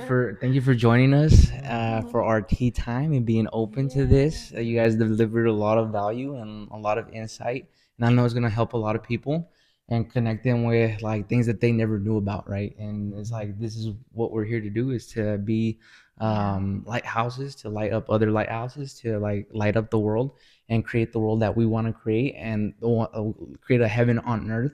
Because if we can create a hell on earth, we can also create a heaven on earth. The equal and opposite is always true. And that's what we're here to do. That's what that's part of our mission here. But if you are ready to make a change in your life, if you need somebody to help you along your journey, you're ready to do whatever it takes to get out of whatever situation it is that you have going on, and you need a little bit of extra help, feel free to reach out to the Desert Consulting Health and Life Coaching. Reach out to Ish. Now. Reach out to Now. Juan Michael. You can. And now you have 2 other resources as well. You got Kenji Cooks here, and you got Conscious Connection Doula right over here, and the collaborations and the connections are just gonna keep continuing to grow and get bigger. There's more to come, so stay tuned. We're very excited. If you know anybody that this conversation can help, like, send this to them and let us know what you think in the comments. Let us know like what you got out of it. What did you learn? What is brand new? What modalities that you learned of, like, that you would like to try, if any, or if not, right? If you think it's all the devil, let us know. The best comment gets a free healing. Oh, Yeah. best comment gets a Do free it. healing. Oh, Best comment. now what does They gotta like it, like the fans watching, people watching, they gotta like that comment. Okay. So the most like Yeah, comment, most like. that one gets the Yeah. that one gets We the could free do that. healing. The free healing. All right. Well, appreciate you guys for joining. Thank you. Thank you. Thank you. Yes, and thank you. Arigato. Pregnant lady. Yes.